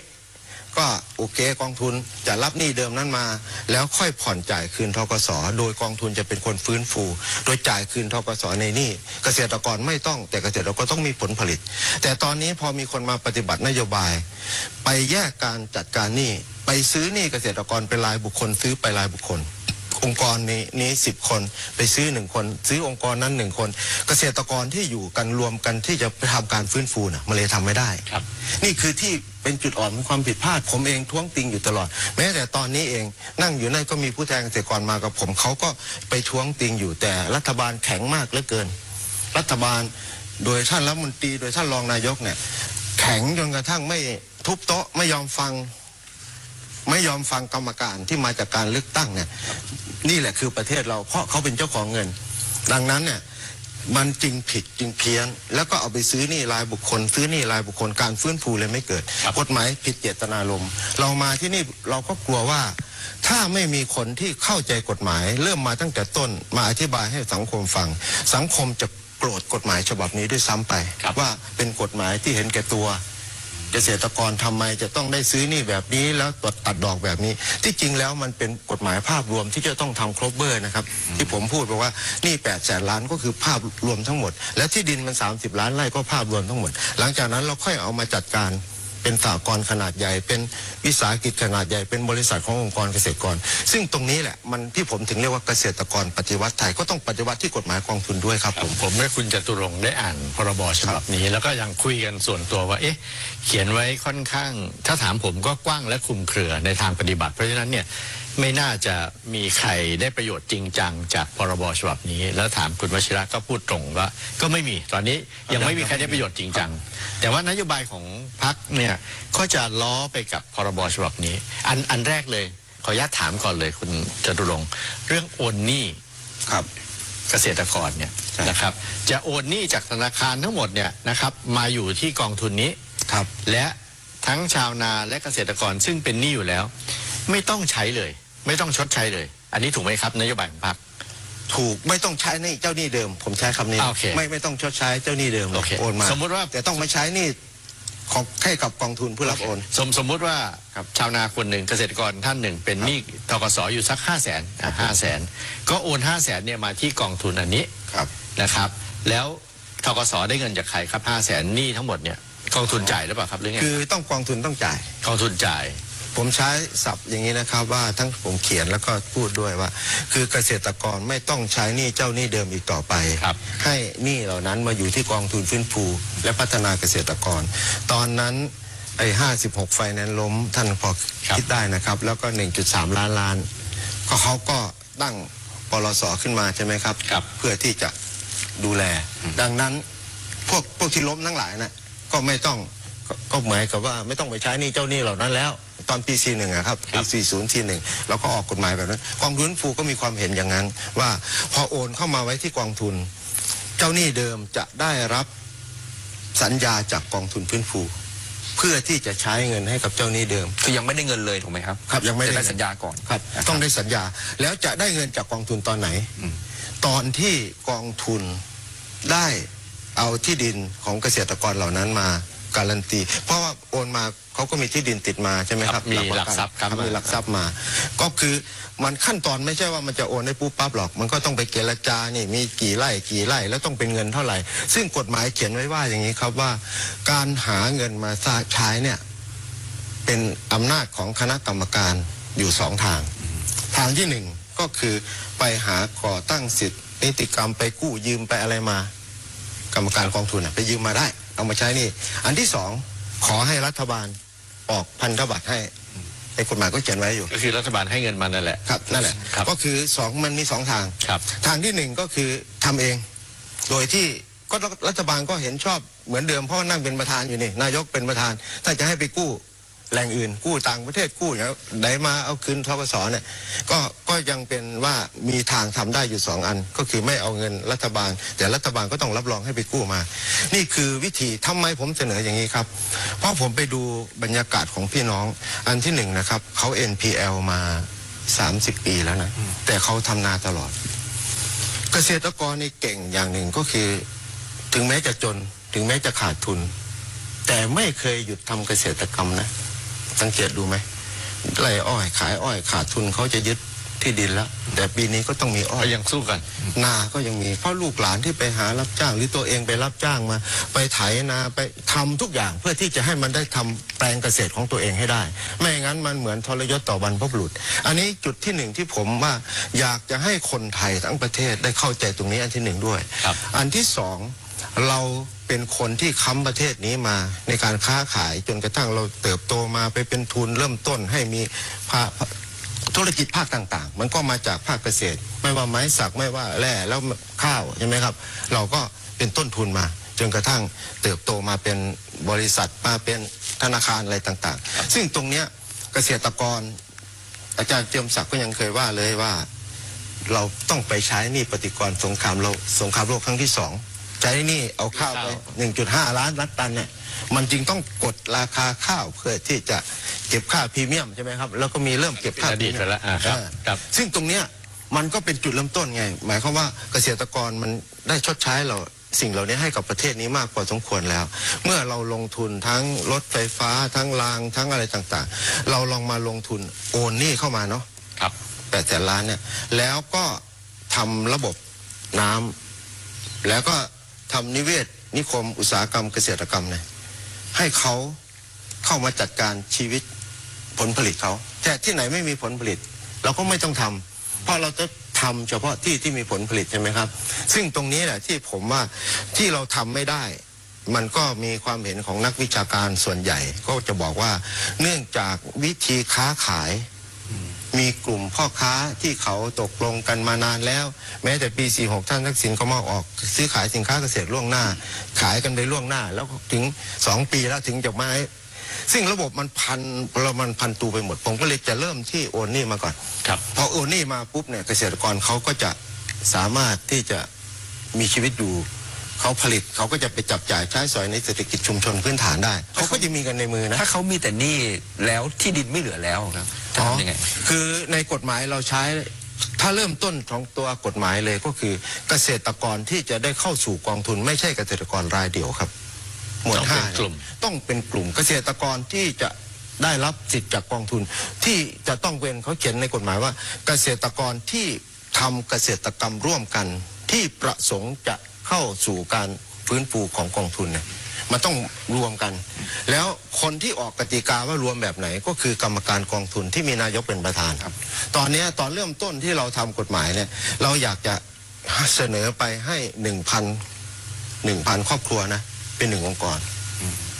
แต่พอมาเข้าสู่กระบวนการที่มีนักการเมืองมาเกี่ยวข้องก็เลยเอา50ไม่ใช่50ครอบครัวด้วย50 คนครอบครัวเดียวก็มี5 คนก็ได้มันก็เลยกลายเป็นผิดวัตถุประสงค์องค์กรผิดวัตถุกฎหมายเพราะวัตถุประสงค์กฎหมายคือจะจัดความสัมพันธ์ทางการผลิตเพิ่มพลังงานผลิตแล้วไปจัดความสัมพันธ์ทางการผลิตแต่พอเอา50มันเป็นตัวเลขที่จะอุดหนุนอะไรไม่รู้หลังจากนั้นครั้งแรกที่จ่ายเงินไปในปี